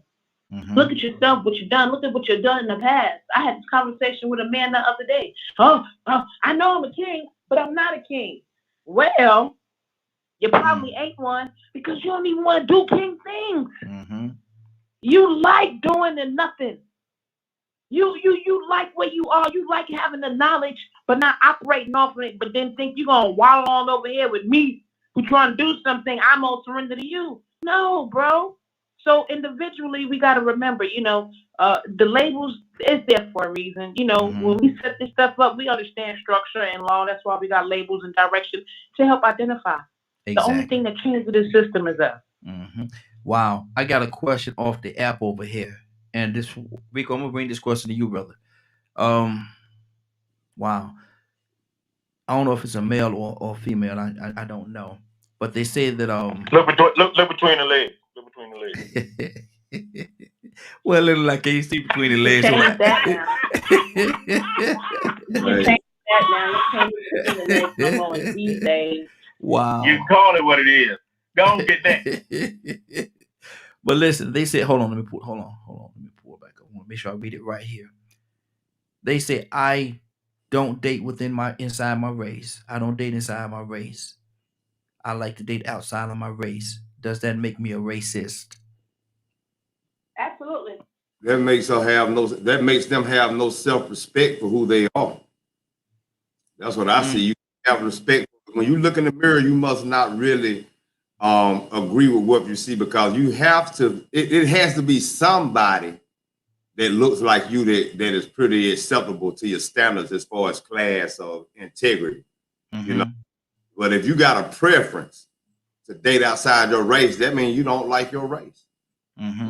Men that look like you or women that look like you, and I don't like people. I don't say I don't like people. I don't like that behavior. You know, that I'm gonna say, like I said, to me, that doesn't make her a racist. It makes her biased, or him biased. It makes him prejudiced.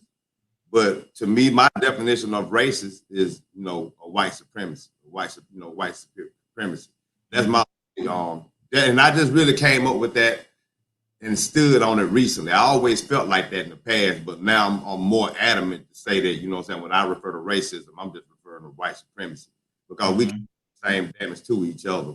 You know what I'm saying? In between I'm gonna say the so-called minorities, we can't have damage as the white supremacist system over here that is the United States.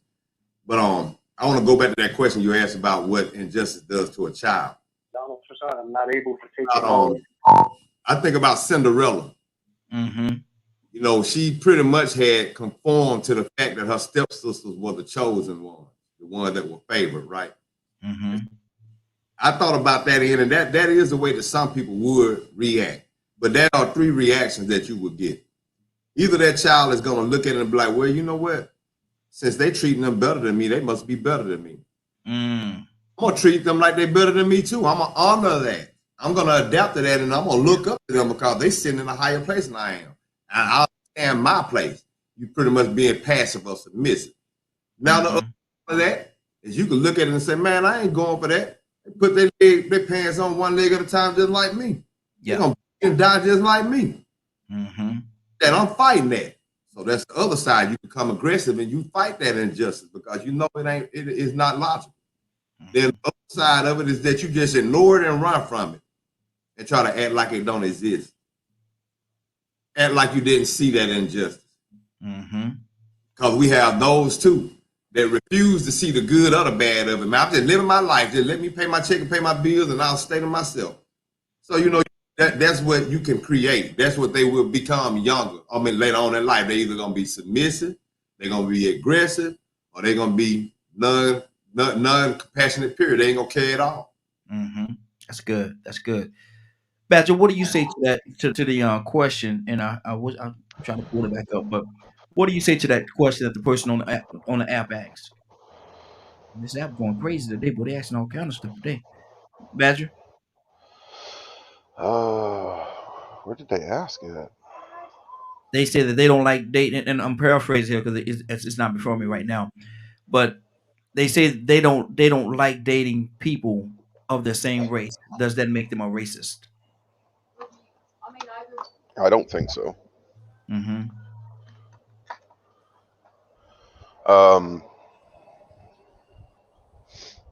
I'd like to ask them why. If they have this mentality because of their experiences, there could be a very valid reason why. You know, I was thinking about the kid topic too, and that could play a factor. You know, like I don't believe children are born with sin. I think it's taught. But you know, they're taught what to believe. They're taught what to think, how to treat people. You know, I view children as very innocent and primitive to some degree. Most of their reactions are based on how they're feeling, self-defense, things of that nature. But yet we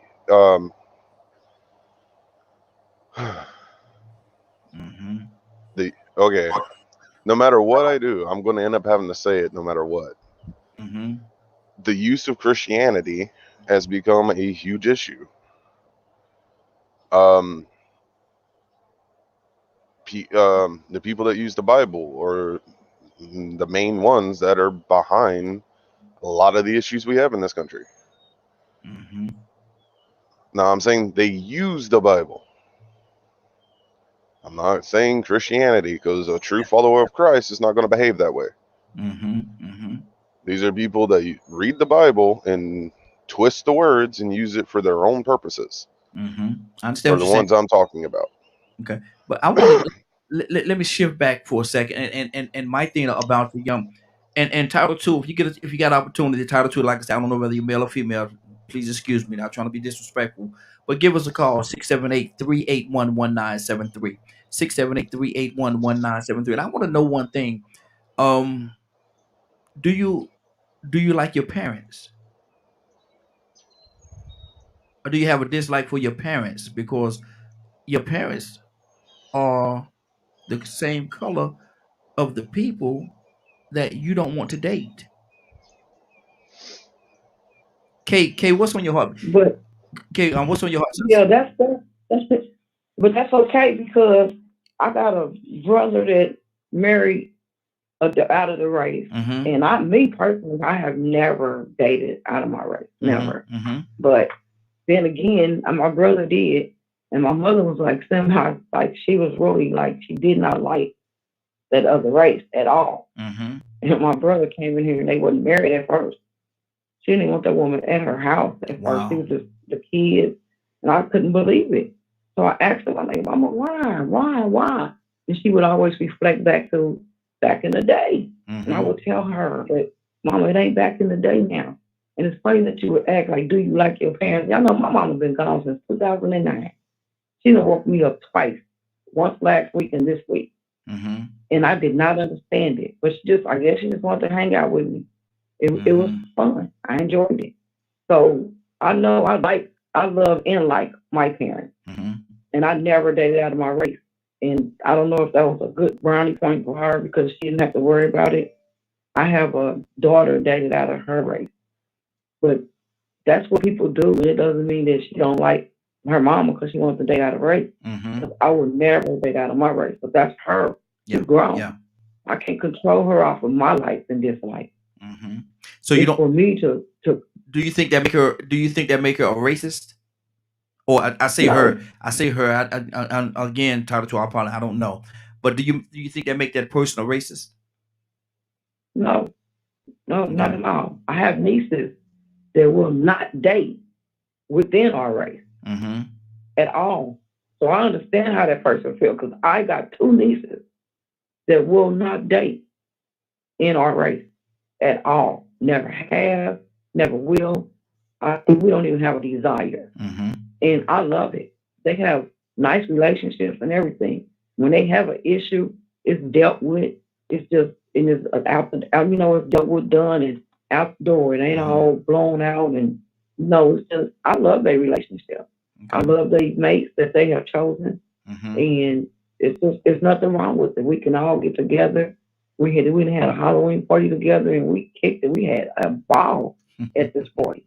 Absolutely. And so I was like, no, we had a ball. So I don't have a problem with it because that's their life and their business.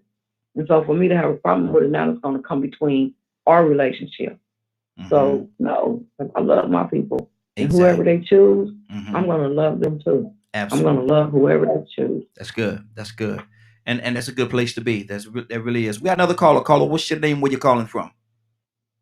Hey, good morning. This is Bishop Stone Mountain. Good morning, sir. How you doing this morning? Man, I'm best, brother. How about yourself? Hey, doing well, doing well. I want us to go back to the beginning and to the main topic that we have here and ask you this question. What is the biggest, now, Bishop, I'm asking you for your experiences, what is the biggest injustice in America? The biggest injustice is the way they did the Black people. That's the biggest injustice. Bringing them here, enslaving them, and instilling the hatred they have generated among us, toward us. And I always refer to something that Malcolm preached. You got the house Negro and the field Negro. And that's what we face in our society today. But what was put into us is what they did. But that is the greatest and the biggest injustice. And serving a total of about 12 years in law enforcement, and saw how the laws that are on the book are supposed to be applied to regardless to race. But in reality, it is not. The Black people get the hardest fines, harsh penalties, and the Caucasians and the Asians get a very, slight tap on the wrist. And I saw it and I know it. So it ain't something I heard through the grapevine. I was a part of the system, and it irked me to that end that this is what happens to us. So that's my answer. Okay, now let me ask you the question that I'm not gonna say he or her because I don't know, but Title II placed on the app over here, and they said that they don't date within their race, inside their own race. They don't. Does that make them a racist?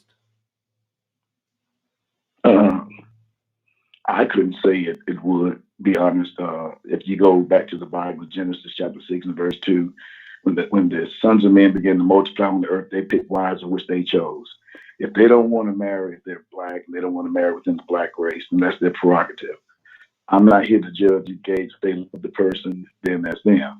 If their motive is based on race, saying that the black man is a lazy man, a slothful man, an abuser, whatever they want to say about him, that's their opinion. Would it make them a racist toward their own? I know that to be true in life too. There are blacks that don't like black, that think blacks need to be in prison or incarcerated, however you want to say it. They're not amounting to anything. So who you choose to marry is your choice. You talking about the Candace Owens of the world? So what? You talking about the Candace Owens of the world? Man, that's different. Tell me why you go there. Hey. All right. Hey, yeah. But see, that's what was instilled in her, not so much from her parents, but her own mindset. She calculated in her own mind what she viewed black men or the black race to be.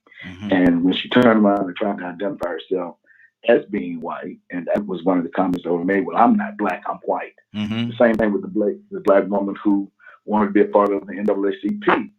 And yet she was white, born white, but she wanted to identify herself as black. And here's the question: is she a racist? Wow, that's good. That's good. Toya with a T, what's wrong with your other sister, man? Your Brooklynite, Stacey Dash. What's wrong with her? I mean, the only way we can identify with you is through sharing the same experiences. You know what I'm saying? And everybody hasn't shared the field Negro experience. Some people were straight house Negroes. So they can never understand what it's like to fight for Negroes. I'd rather be the house nigger than the field Negro. And in order to do so, I have to completely detach because, again, from a kid, it's abnormal to watch that. It's something you got to do to change you. And if you don't fight with the cause, like Moses and wound up killing somebody because you just can't take it no more and flip, or you're going to go against the cause because I don't want to be dying. I don't want to be going through these changes. Let me just be cool with being the house nigga, or let me just be, Negro, or let me just be cool with being the field Negro because I just don't want to go through the changes. You know what I'm saying? So at the end of the day, it's up to us again.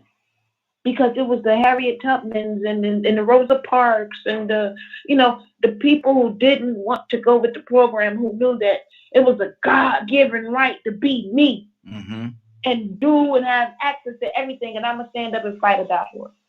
And that's the pivotal part. That's good. That's good. Leonard, is this person a racist? No. They may or may not be a racist. I don't know.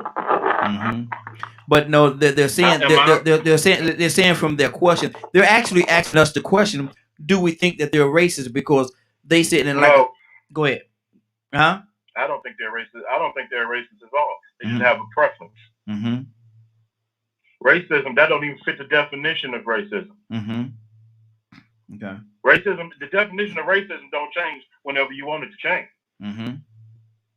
Racism is an actual defined issue. You don't get to pick whatever you want. Like I said, now what racism would be is if you decided to not grant marriage license to those people because of that. That's racism. Where's the negativity in her dating outside her race? Well, hey, what you gonna teach your kids? I hope they probably teach them that you can date anybody you want, because that's what my mother taught. My mother did not. You see, one, when you teach your kids, it's because you can teach your kids one thing and they choose something else.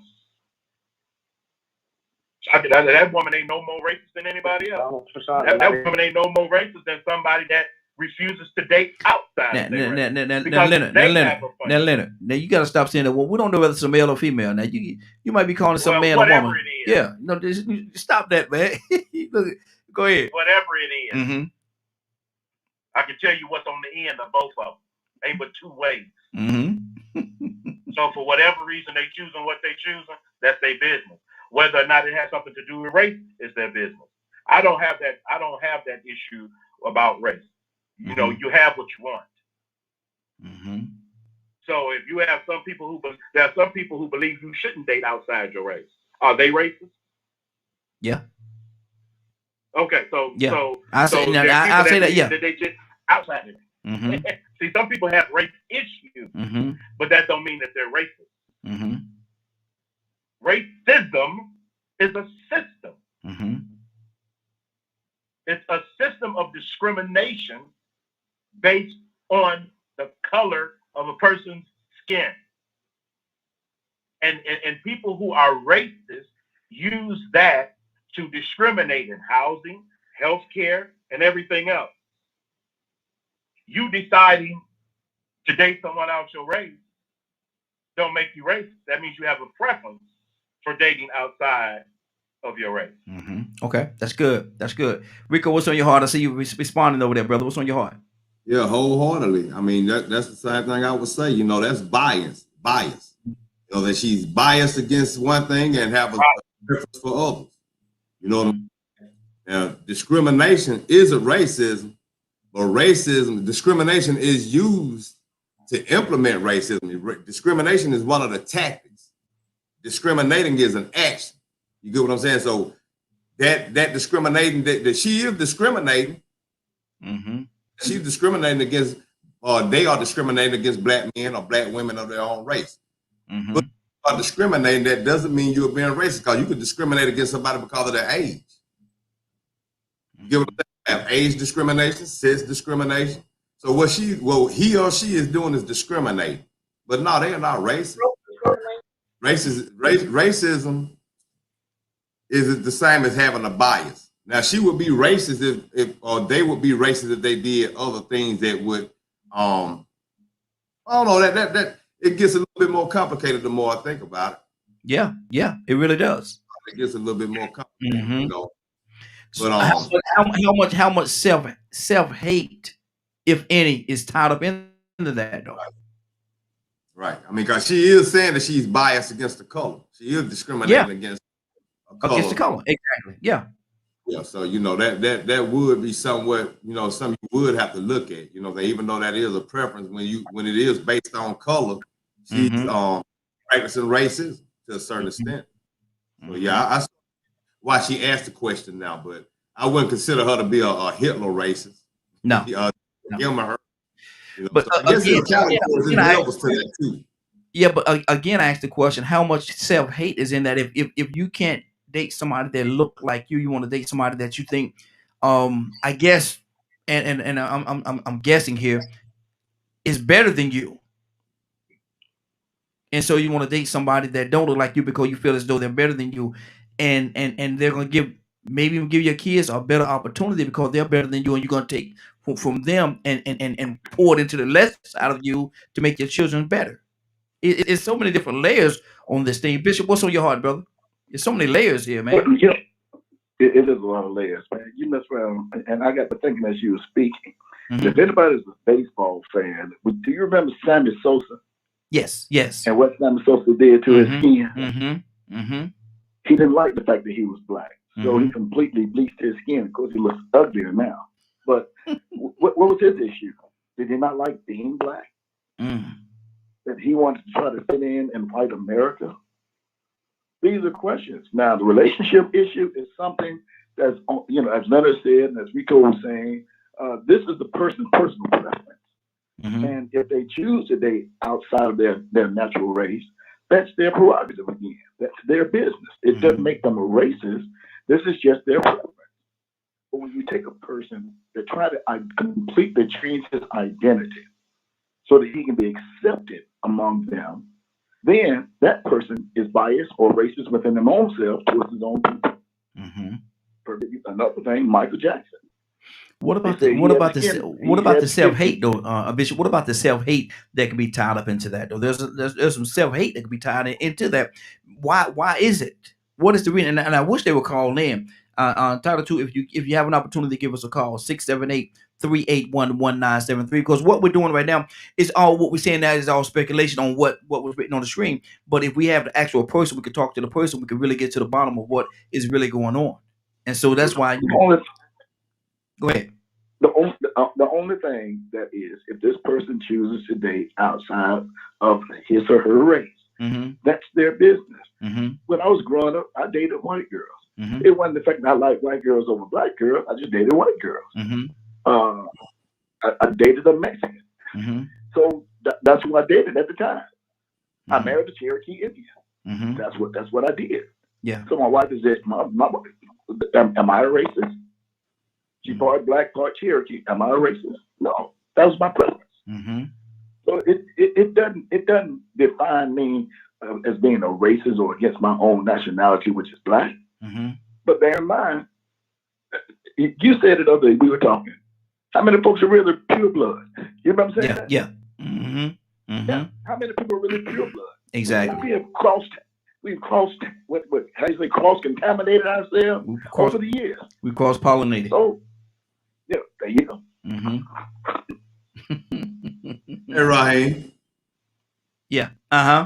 You know, I was sort of thinking that self-hate and lack of self-respect, that is just another example of how white supremacy, the dysfunction and the chaos that white supremacy caused when it made other people hate people that look like them. They want to belong to the dominant society or the most powerful society. So that really shows you just what kind of effect white supremacy has, the domino effect over a long period of time.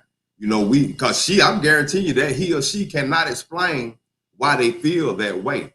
But if they did have certain reasons why they felt that way, it would all boil back down to white being better. Yeah. That they'll want to do. You get what I'm saying? You know, white supremacy makes you believe that white is better. So what she said, well, I don't want to marry inside of my culture, inside of my race, because I don't think black men are good enough. Ain't that what white supremacy said a long time ago? Yes, it is. So that's the reason why we can answer that question, but unconsciously they might not even realize that they have been programmed to believe that they are less than. So they don't even understand why they have such low self-respect or so much self-hate for themselves, them that look like them. And that's what it's done to all of society is suffering from that same thing. We have conscious realizations, and then we have unconscious, subconscious things that still implements that behavior in us and that belief system. That's a system. White supremacy is a dangerous system. Yes, sir. Yes, sir. Badger, talk to me, brother. Badger researching something over there. Oh, I don't have to research on this topic. I've done enough of that over the years. But you said earlier you don't think that the person, and like I said again, I don't know male or female, so don't want to be disrespectful. You don't think the person is a racist? No, not at all. Why do we have to decide if they're racist or not just because they want to date outside the race? No, what we're doing, we're not doing that. We're actually addressing the question that they ask. And so they put the question out there. And so, you know, I didn't even know, and I still don't know the person, but they put that question out there. And I guess they wanted us to answer that question from where we were. And so that's pretty much what we're doing. Well, which I understand that. I'm just, it seems like it's unless I'm misunderstanding, it's almost like there's a 50-50 about it.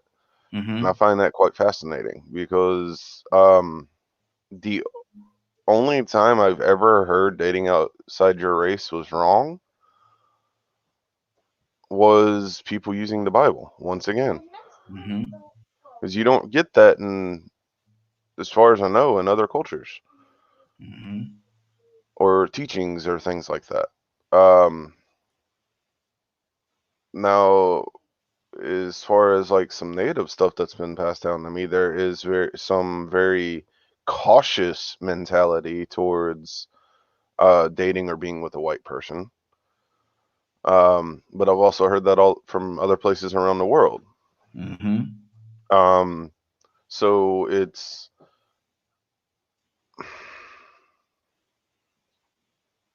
and talking about racism, being on this podcast, I'm still trying to understand exactly what people mean about the only how some people view, the white supremacy as the only racist group. Mm-hmm. I find that very interesting based on what I know about the definition. And then, even when other examples are used, they want to call it other labels. Mm-hmm. So it's hard to not view that as a type of racism. Mm-hmm. Mm-hmm. It I guess because of my point of views and my experiences and stuff, I'm so used to being degraded or called a savage or evil because of my beliefs. I guess that's not racism. I guess that's discriminating, I suppose. Mm-hmm. But the treatment I get for my skin color from other people, I guess that's discriminating too. I don't. Why can't we just say it's evil? Just across the board, treating people like that, just it seems like it's pretty close to the same tree, but I guess it's just like everything else. There's 15 different words to describe one action.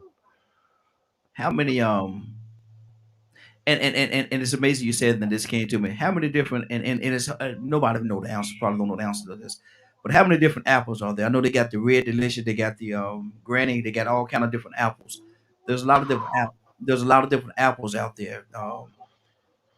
But and that goes with what you're saying. There's a lot of different apples out there, but they're all at the end of the day they're all apples, so they all come from the tree. Yeah. If that makes sense. So I understand what you're saying. I like to put things in ways that I can understand. Yeah. So it's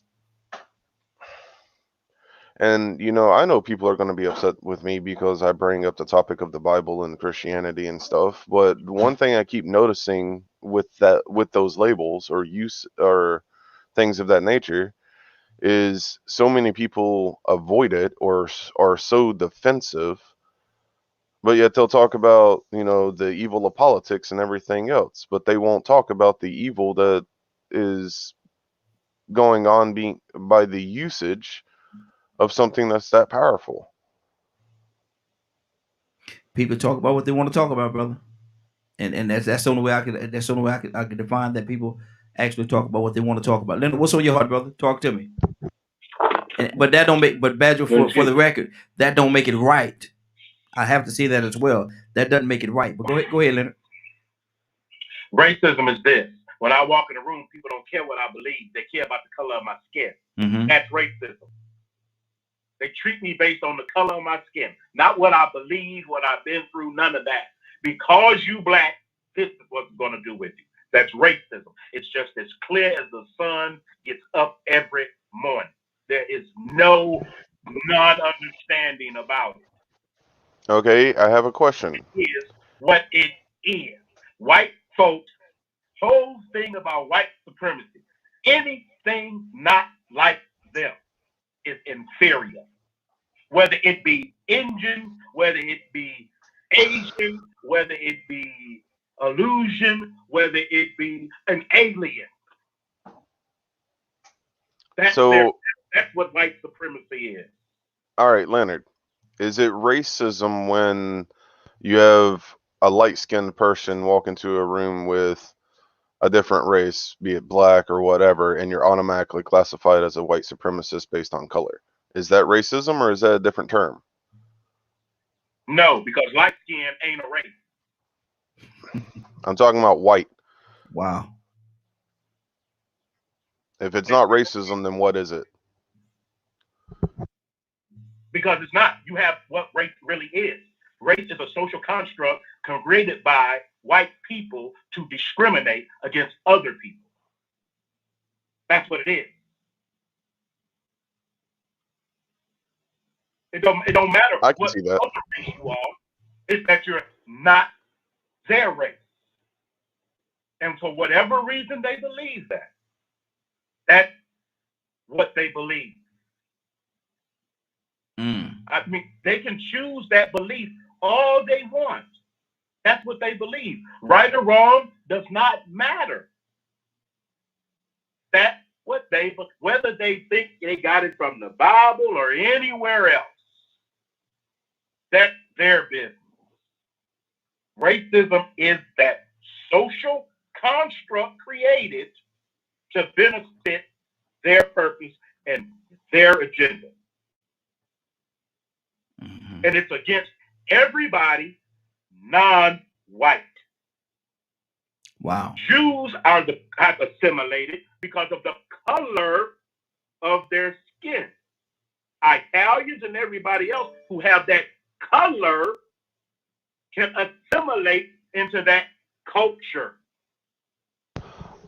I think I'm finally understanding what you are talking about, because the treatment I get from white people when they find out I'm Native American is extremely different versus how I'm treated just because I look white. Exactly. You walk in, and that's why, you know, I'm gonna pick on Badger because, you know, I talked to Badger. Your white side is the side that people really hate because your people hold that against you. Even Native Americans hold that against you. There are some black people that hold these feelings against mixed people who are mixed with white and black. They hold the same issues against them. Look what they did to President Obama. He was fired till he won. He was fired till people started calling his name. But you got some black people will sit there and say that man, he ain't black. But they mixed cousins is black. But their sisters and their brothers is black. But so if that's not racism, then what term would you say it is? Racism is about color. And it's easy because white folk wasn't that intelligent. So it was easy for them to pick that way. White, black, white, black, white. That's how we gonna do it. Because if we got to think any further than that, it's gonna be beyond the scope of our intelligence. So we just gonna separate people based on color. Because that's the easiest thing to do. If you having a science background, and I'm very much into classification, genus, species, phylum, all that, and mushrooms of different families, all the scientific stuff. They've even tried to use that, but they can't. Because science has even proven them wrong.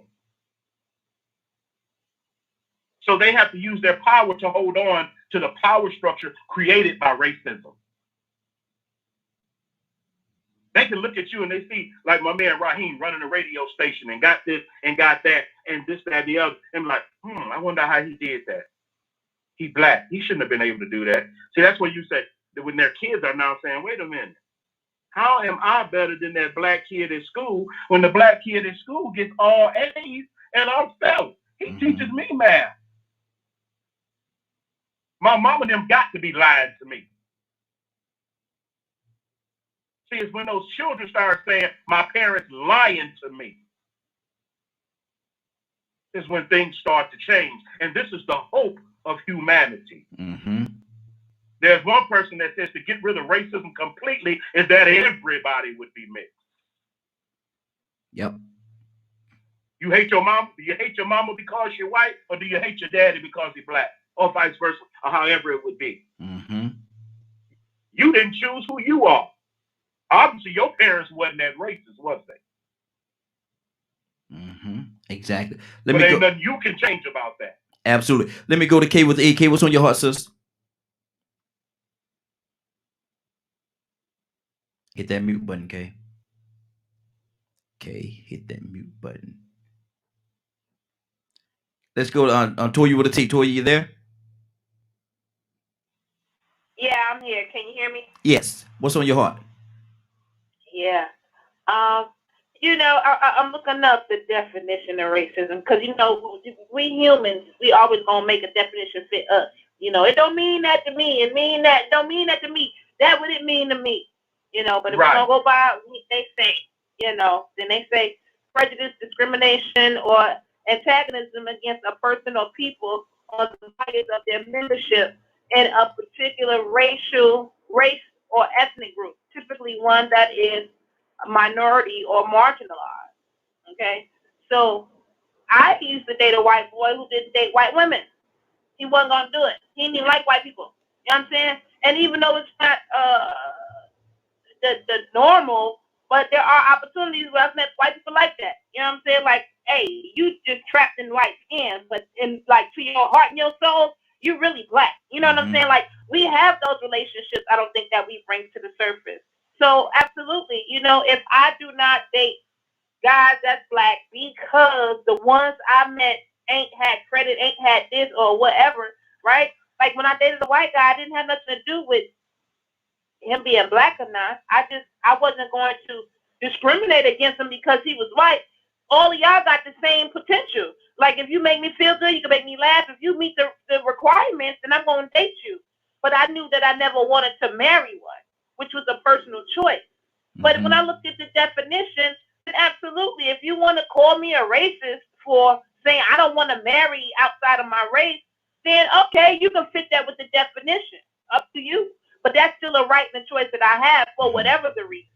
You know what I'm saying? I know, again, white people who don't feel like they in their race because they feel like, they ain't got no soul or they can't cook, for whatever the reason. But even their common thing is that they were always raised up around black people and black homes and black music and black food. And, like, that's just their culture. So when they go to deal with an opposite culture, if it's not vibing like that, just like the Latino community. You know what I'm saying? So we get together because of what we can identify with. You know what I'm saying? And if it fits the definition or the meaning of it, sometimes we just got to be honest enough to be real about it. And I think oftentimes we're not honest about being real about who we are. We always still trying to sugarcoat. And we're always trying to just meet the definition because we on a show or on TV or in front of people, but really that's not how we feel and who we are, like Candace Owens. You know what I'm saying? That's not really who you are. But I don't have to be pro-black to be pro-human. I fight for everybody. And even though I'm black, I'm going to fight for black first. I'm a woman, I'm going to fight for women first. Right? But you're not going to do anything to anybody of any race, of any caliber. I don't care that's the man, he can protect himself. But I don't care. Ain't nobody finna do nothing to him in my face because I love humanity. So until we actually start to understand these definitions and be real with who we are, you don't have to like, oh, I like older women. I like them fresh 18. Okay, well, you are Kelly. And don't be getting mad when somebody call you R. Kelly. It is what it is. That's what you like. So, well, they'll call it pedophilia. But if you think it's 43, it's cool to be with an 18-year-old. That's what you like. That's what you need to roll with. And you need to roll with how people feel about it too. Now, question, Raheem. Hold on 1 second. I gotta pick it to you. I gotta pick it to you just for 1 second. I gotta pick it. That's my sister. I gotta do it. Toy you with a T. That 780 credit score was real attractive, wasn't it? The 800 look even better. That's right. I got you. Go ahead, Leonard. And also we have to understand that, racism is something that can be changed. You can change racism. You can't change how people feel that much. Yeah. So I may feel a certain way, but that's for me personally. That's what I choose. See, you become more of a racist when you start trying to make that decision for other people. That's what people don't. Your personal choice is your personal choice. Racism is when you try to make that choice for other people. And then you put some law behind it. And then you put some punishment behind it. That's racism. Good deal. Toussaint, talk to me, brother. Bishop, come to you next now. Well, it didn't. I've been gone for a while, but we still where I was. Yes, sir. Yes, sir. Injustice. Is our justice system, because even if you put the law behind it, the law ain't fair.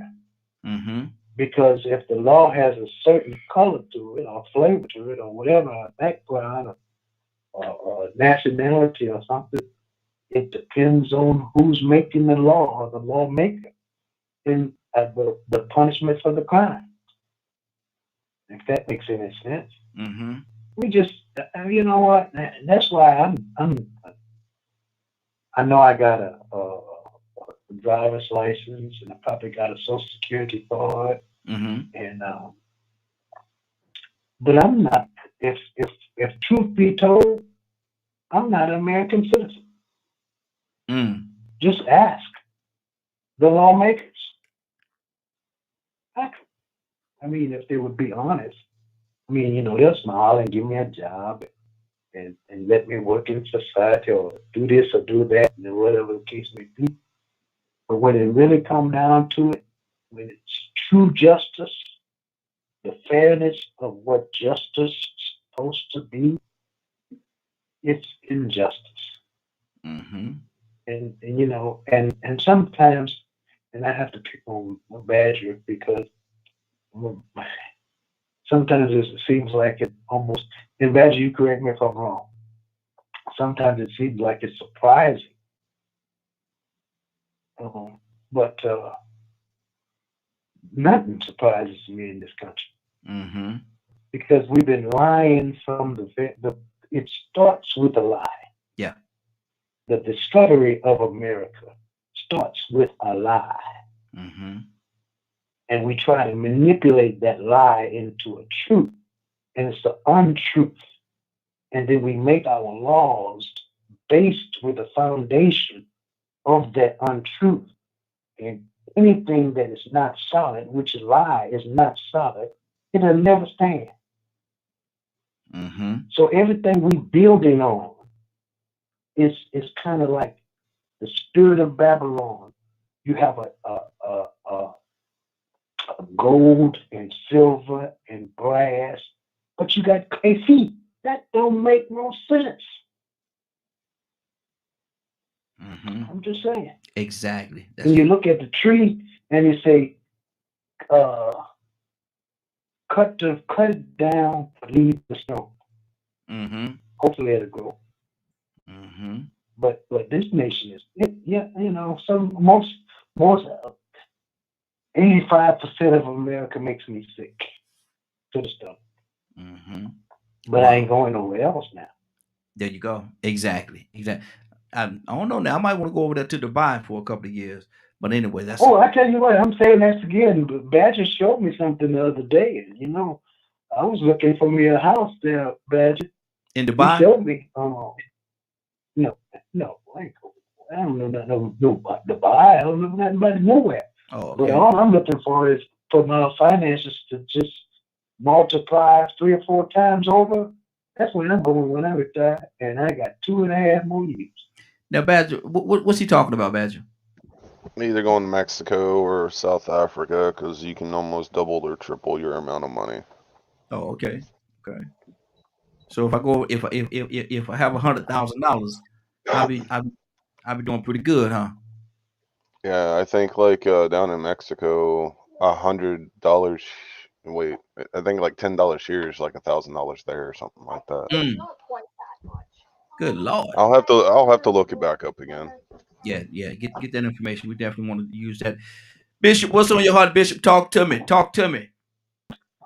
Hey, man, where we going with this now? Hey, I mean, everybody has given their opinion and views as it relates to what racism looks like.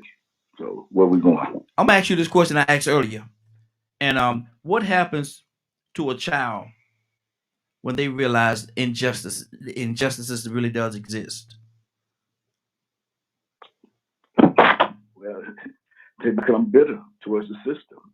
That's what happens to them. It ain't just to a child, it's to an adult as well. I become bitter when I see the injustice that's being done. You know, how all of these people. That boy in South Carolina shot and killed those folks in that church. Mm-hmm. Down in Charleston. Yeah. Mm-hmm. What happened to him? I have no idea. What is the media? Right. But if you were black, they'd show you on the news, they'd run that article over and over again.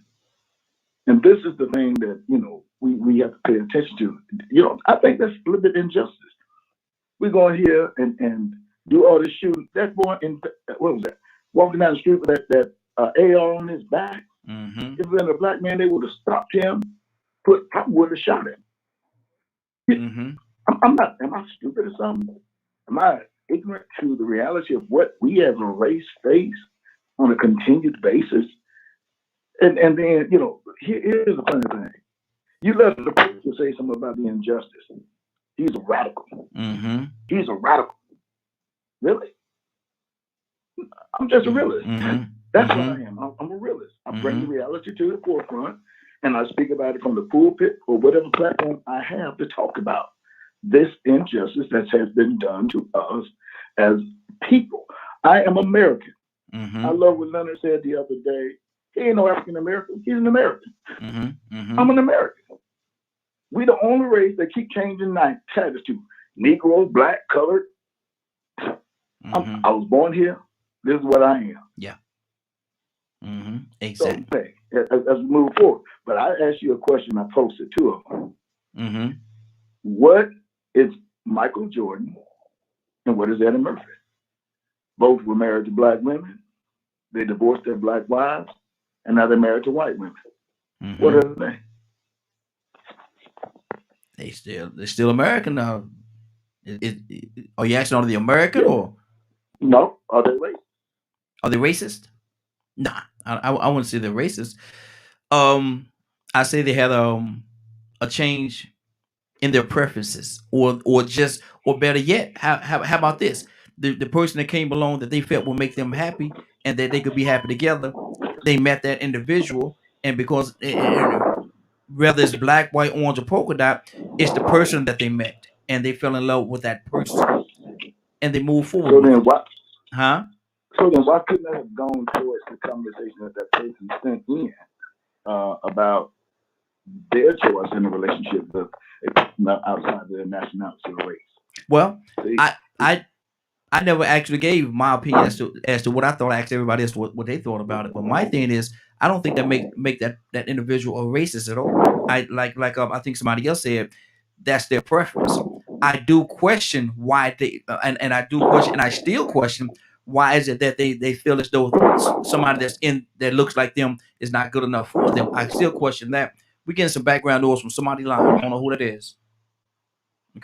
Okay, go ahead, Rico. I just thought about something.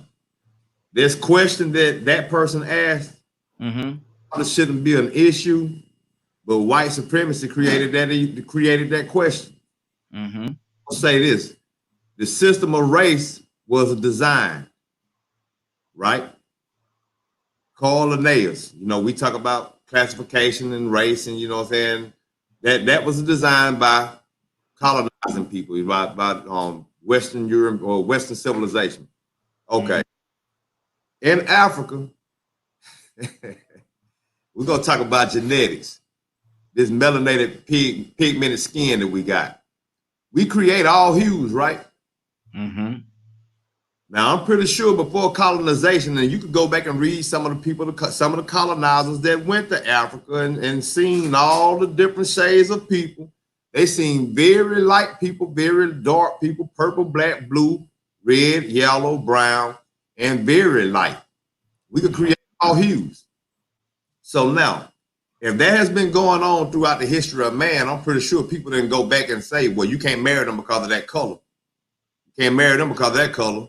They probably discriminated because of tribes, but they all knew that they were still from one race of people. Mm-hmm. Hues.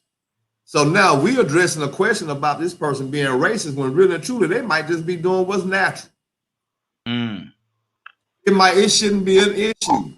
But the only reason we are discussing race because of a practice that some white people put into place. And now here it is, we asking ourselves, are we this? And it didn't even exist before them.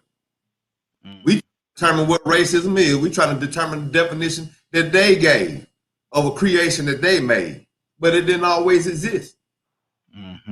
So what if we are answering a question that shouldn't even be answered, because this situation shouldn't exist? But that goes to show you just the trickle effect and a domino effect of white supremacy. It created an atmosphere where we have to ask non-logical questions that really and truly shouldn't even exist right now, had we just stuck to the human plan that was in place beforehand. It created a 3/5 human for an agenda, for votes.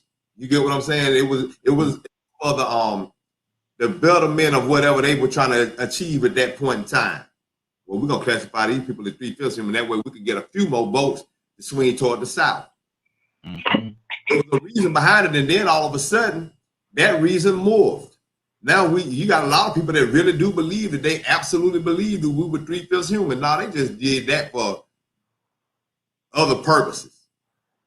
So now that person that asked that question, they may not be wrong, period. They may, but you know what, they are dating outside of their race. They're dating another human. Exactly. So this whole discussion, we're actually perpetrating racism ourselves by even entertaining that non-logical thought process. She's another human. That's good. That's good. Or he. Or he. There you go. Let me go to we got Cassandra, the thug pastor. Good evening. Good evening. Good morning, young lady. How you doing? Cassandra. Yes, good morning. Good morning. How is everyone doing? Hey, doing good. Cassandra, I want to ask you a question. What is the biggest injustice in America? I heard it before I got off the first time. I think it was Leonard that said racism, as far as I'm concerned. If we could get past this color and the way that we treat people because of their ethnicity, whatever, I think, just all of that just plays into the injustice that this country faces. And it's sad. I keep hearing people say what big changes we've made, but I declare I'm trying to see the big changes. I mean, there's some things that have changed, but to me, the things that need to change in 2021 are just as big as they were back in the day. We still getting killed for doing nothing. We still mistreated. Yeah. Because we dark skinned. I mean, we got melanin. I mean, I don't see this huge change. Yes, I know some things have changed, but guys, we are so far off the mark right now in this country. I am sorry. We are way off the mark as far as being, to me, even a civilized society. That is the way we treat each other. Exactly. And see, and that's the thing right there, man. It seems as though it would be logical to think. It would be very logical to think that in 2021, Cassandra, we will be much more advanced in how we interact and deal with them in a relationship that we have with each other. That's and I asked the question. Yes. Can I say this? Yes. Go ahead. We are still having to get them to vote on whether we have the right to vote. What? In 2021, they are still trying to suppress our vote. Yep. In 2021, this stuff, Dr. King was working on this stuff in 1964. And you mean to tell me we haven't gotten any farther than y'all still trying to oppress the black vote? Are you kidding me? And we think we've gotten somewhere.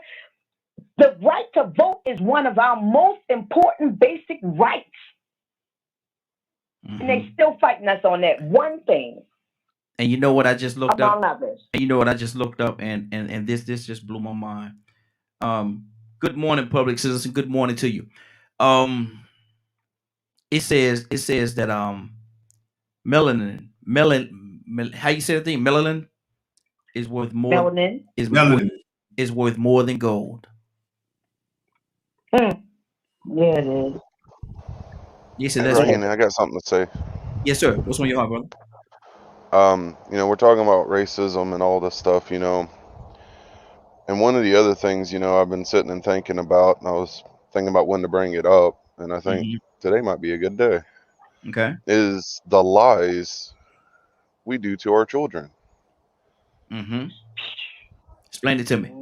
Like Santa Claus. Why do we lie and say that this fictional character exists instead of teaching what it's supposed to mean?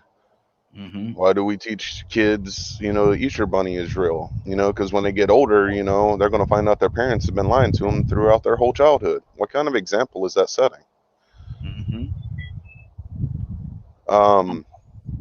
So looking at it not just from that perspective, but also from the perspective of what we're discussing, it almost seems like overall, the American society is all about lies and deceit and who has more power over the other. And I think it's a very disturbing mentality. Absolutely. And something that I think, looking at the mentality of why people think that it's okay to have the concept or illusion that they are better than someone else based on color, based on them being a child, based on a belief, based on whatever. Why does it seem like there are folks that think it's honestly okay to be that way? It's a sickness, brother. It's a sickness. And just for the record, just in case nobody paid attention to it, me and Donald talked about this a little while back, and he actually did a show on this during the Christmas season. But I know all y'all know that Santa and Satan has the same letters, just rearranged differently. They got the same letters. They just rearranged just a little bit differently. Bishop, what's on your heart? Cassandra said something that messed around and made me go back, and I read yesterday. Now, we know President Biden wants to raise the minimum wage to $15 an hour. And I really support that. It needs to really be more. But the GOP said, let's raise it to $10 an hour. And I'm sort of thinking, these guys make over $170,000 a year. How in the world do they think it's fair to pay somebody only $10 an hour? And I went to the store, and if I make $10 an hour, a pack of chicken costs $17 now. Chicken wings. Yeah. That's an hour, close almost 2 hours worth of work. Yeah. That I got to pay for a piece of chicken. Yes, sir. That's why we need to get our own chickens, man. We need to get our own chickens and put them in the backyard. Get a couple of cows and all kind of stuff, man, and learn how to grow stuff off the land. Get our own gardens. I'm gonna come to your house anyway because you got all that going on down there with you. So man, go ahead, man. Man, go ahead, man. Well, anyway, look here. I'm looking at the clock, man. It's 10:02 time for us to get out of here. And y'all don't forget, man. Y'all don't forget March the 20th. March the 20th. I want all y'all here. March the 20th. We're doing the DKM Appreciation Day. We're gonna have a party right here, and I'm gonna tell y'all something now. I'm gonna go ahead and tell you, Bishop. I gotta say it to you too. Now, if y'all think we're gonna be playing Christian music, we're not. It's gonna be all being old school. It's gonna be 80s, 90s, and 2000s music. So if you come here thinking it's gonna be John P. Key and Kirk Franklin, no. It's gonna be Earth, Wind and Fire, Parliament Funkadelic. It's gonna be some Frankie Beverly and Mays and people like that. That's what we're gonna have. And yes. So I'm just gonna say we having a party right here. You can twerk too, right? Can we twerk? Can I twerk? If you want to twerk, absolutely you can twerk. Rico looking like what the what? Rico got the look on his face like what the what? Did she say can she twerk? That's what she said. Old school wasn't twerking back then. They ain't got no twerking music. Listen, Kay, you know I know. Look. If I tried to twerk, somebody have to pick me up off the ground. That's what's gonna happen. Mm-hmm. Oh no! See, I can twerk, but I ain't twerking on nobody. I just do it with my grandkids. I ain't allowed to even do it at the club. Exactly. And see, my thing is going to be March the 20th. It's going to be from 8 o'clock to 12 o'clock. Oh, y'all know I ain't staying out too late. 8 to 12. And we have a special lip syncing competition as well. So get your lip syncing, get your songs together. We're gonna lip sync. We're gonna have a lip syncing competition here, and have a little prizes and stuff like that. It's gonna be a nice night, man. DKM appreciation. So it's gonna be March the 20th right here from 8 o'clock to 12 o'clock. Make sure you come. Don't think I'm gonna tell you something. Don't come here looking for no doggone gospel music. I'm gonna go ahead. I gotta tell you the truth. It's not gonna be no gospel music. Hey, do your wife listen to the broadcast? Yes, she does. Oh, she just heard y'all talk about twerking. Party over. It's shut down. Shut down. Party over. Hey, Raheem. Is it okay for me to wear my hot pants? Party way over now. I think I heard. Hold on. I heard you, Badger. Hold on, Badger. I heard you. I think I heard Lynn in the background say, "Oh my God." Party over. Christian music galore. Amen. What, baby? How about we'll bring your choir robe? Exactly. Badger, what's on your heart, bro? Bring on them hot pants. Bring on them hot pants. I just saw something that Public Citizen on Twitch just said, and I don't know if any of y'all have seen it on the news or anything, but where Coca-Cola is saying, try not to be so white. To their employees and stuff. Wow. I just, none of us are saying that being white is evil. Exactly. It's when you're being racist and bigoted. Wait, is bigoted the right word? Maybe. Towards other people based on color or whatever. The mentality is what we are talking about, not the actual race, as far as this show is concerned. Exactly. And so I'm glad I didn't even know. I didn't see that, man. Cause I'm on so many different pages, so I didn't see that. So I'm gonna go back to it now and take a look at it. But listen, y'all, we got to get out of here, man. But listen, I want to make sure if y'all are available, come out on the 20th. Come on, have a good time. We're gonna have a good time. Let's have a good time together. We be on here every day. We do these things every day. It has to come a point in time where we come together. Let's come together on the 20th. Let's do that. Nobody said nay word. Lord, my please Jesus. Don't mention nothing about twerking no more. Toya with the T is in the building. Toya with the T said she in the building. Anybody else? Huh? KC Finest. Don't call me K with an E. KC Finest in the building. Oh, there you go. Hey, it's coming together. Rico. Hey, I'm playing on it. I told you I'm playing on it. Yes, sir. Leonard. Roll call. Bishop. Now, I told you I don't know. That is my birthday, and usually I am not in town. Okay, well, look here. You ain't got to be in town to do that. Well, what did he say? I thought he was talking about this event. Yeah. We want you to be here. Okay. We want you to be here. Yeah, we want everybody in the building. We want everybody inside the building right here. And so, yeah, we're going to make this thing happen. Cassandra? You probably need to take it virtual too, Raheem. Why not? Because I really wanted the first one to be everybody here so we could actually come together. Because we do I want everybody to be in the same place. Because we've been doing this thing here for a long time. I think it's time for us to come together and face to face see each other. Just me. Heard on that. Now, just one time. Maybe the next one we'll do virtual or something like that, even broadcast it. But I want this right here to be a little more personal. Yeah, they done opened the city too. We gotta take advantage of that. There you go. That's all. They might put us back on lockdown. That's all I'm saying. I ain't saying. I'm just saying. Leonard, what is going on at 3:00 today, sir? If you did not get a chance to hear the show in its entirety, log on to www.dkmmediagroup.com at 3:00 Eastern today. Good deal. Rico, pray us out, brother. Gotcha. Jesus wept. Amen. Hey, that's it. That's it. That's all. That's it. That's all. Everybody good? Bless. Good deal. Good deal. And I just went back to the page. I see a lot of comments here in the chats, man. I gotta read these, man. I've been all over the place today. But listen, it is now 10:08. 10:08. You're about to exit. Well, first, before I do that, I want to thank everybody for joining us. And more than that, I want to thank you for allowing DKM Media Group and Associates and the Morning Glow to be a part of your morning. It is now 10:08. You're about to exit the Morning Glow. But before you go, I want you to do me two favors, if you will.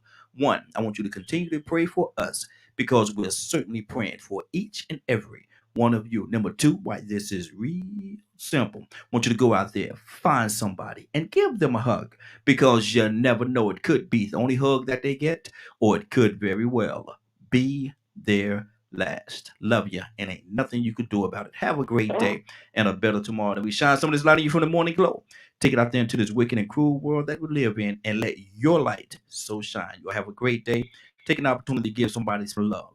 You just might find some love in return. Wouldn't that be a beautiful thing? You'll have a great day. Love you.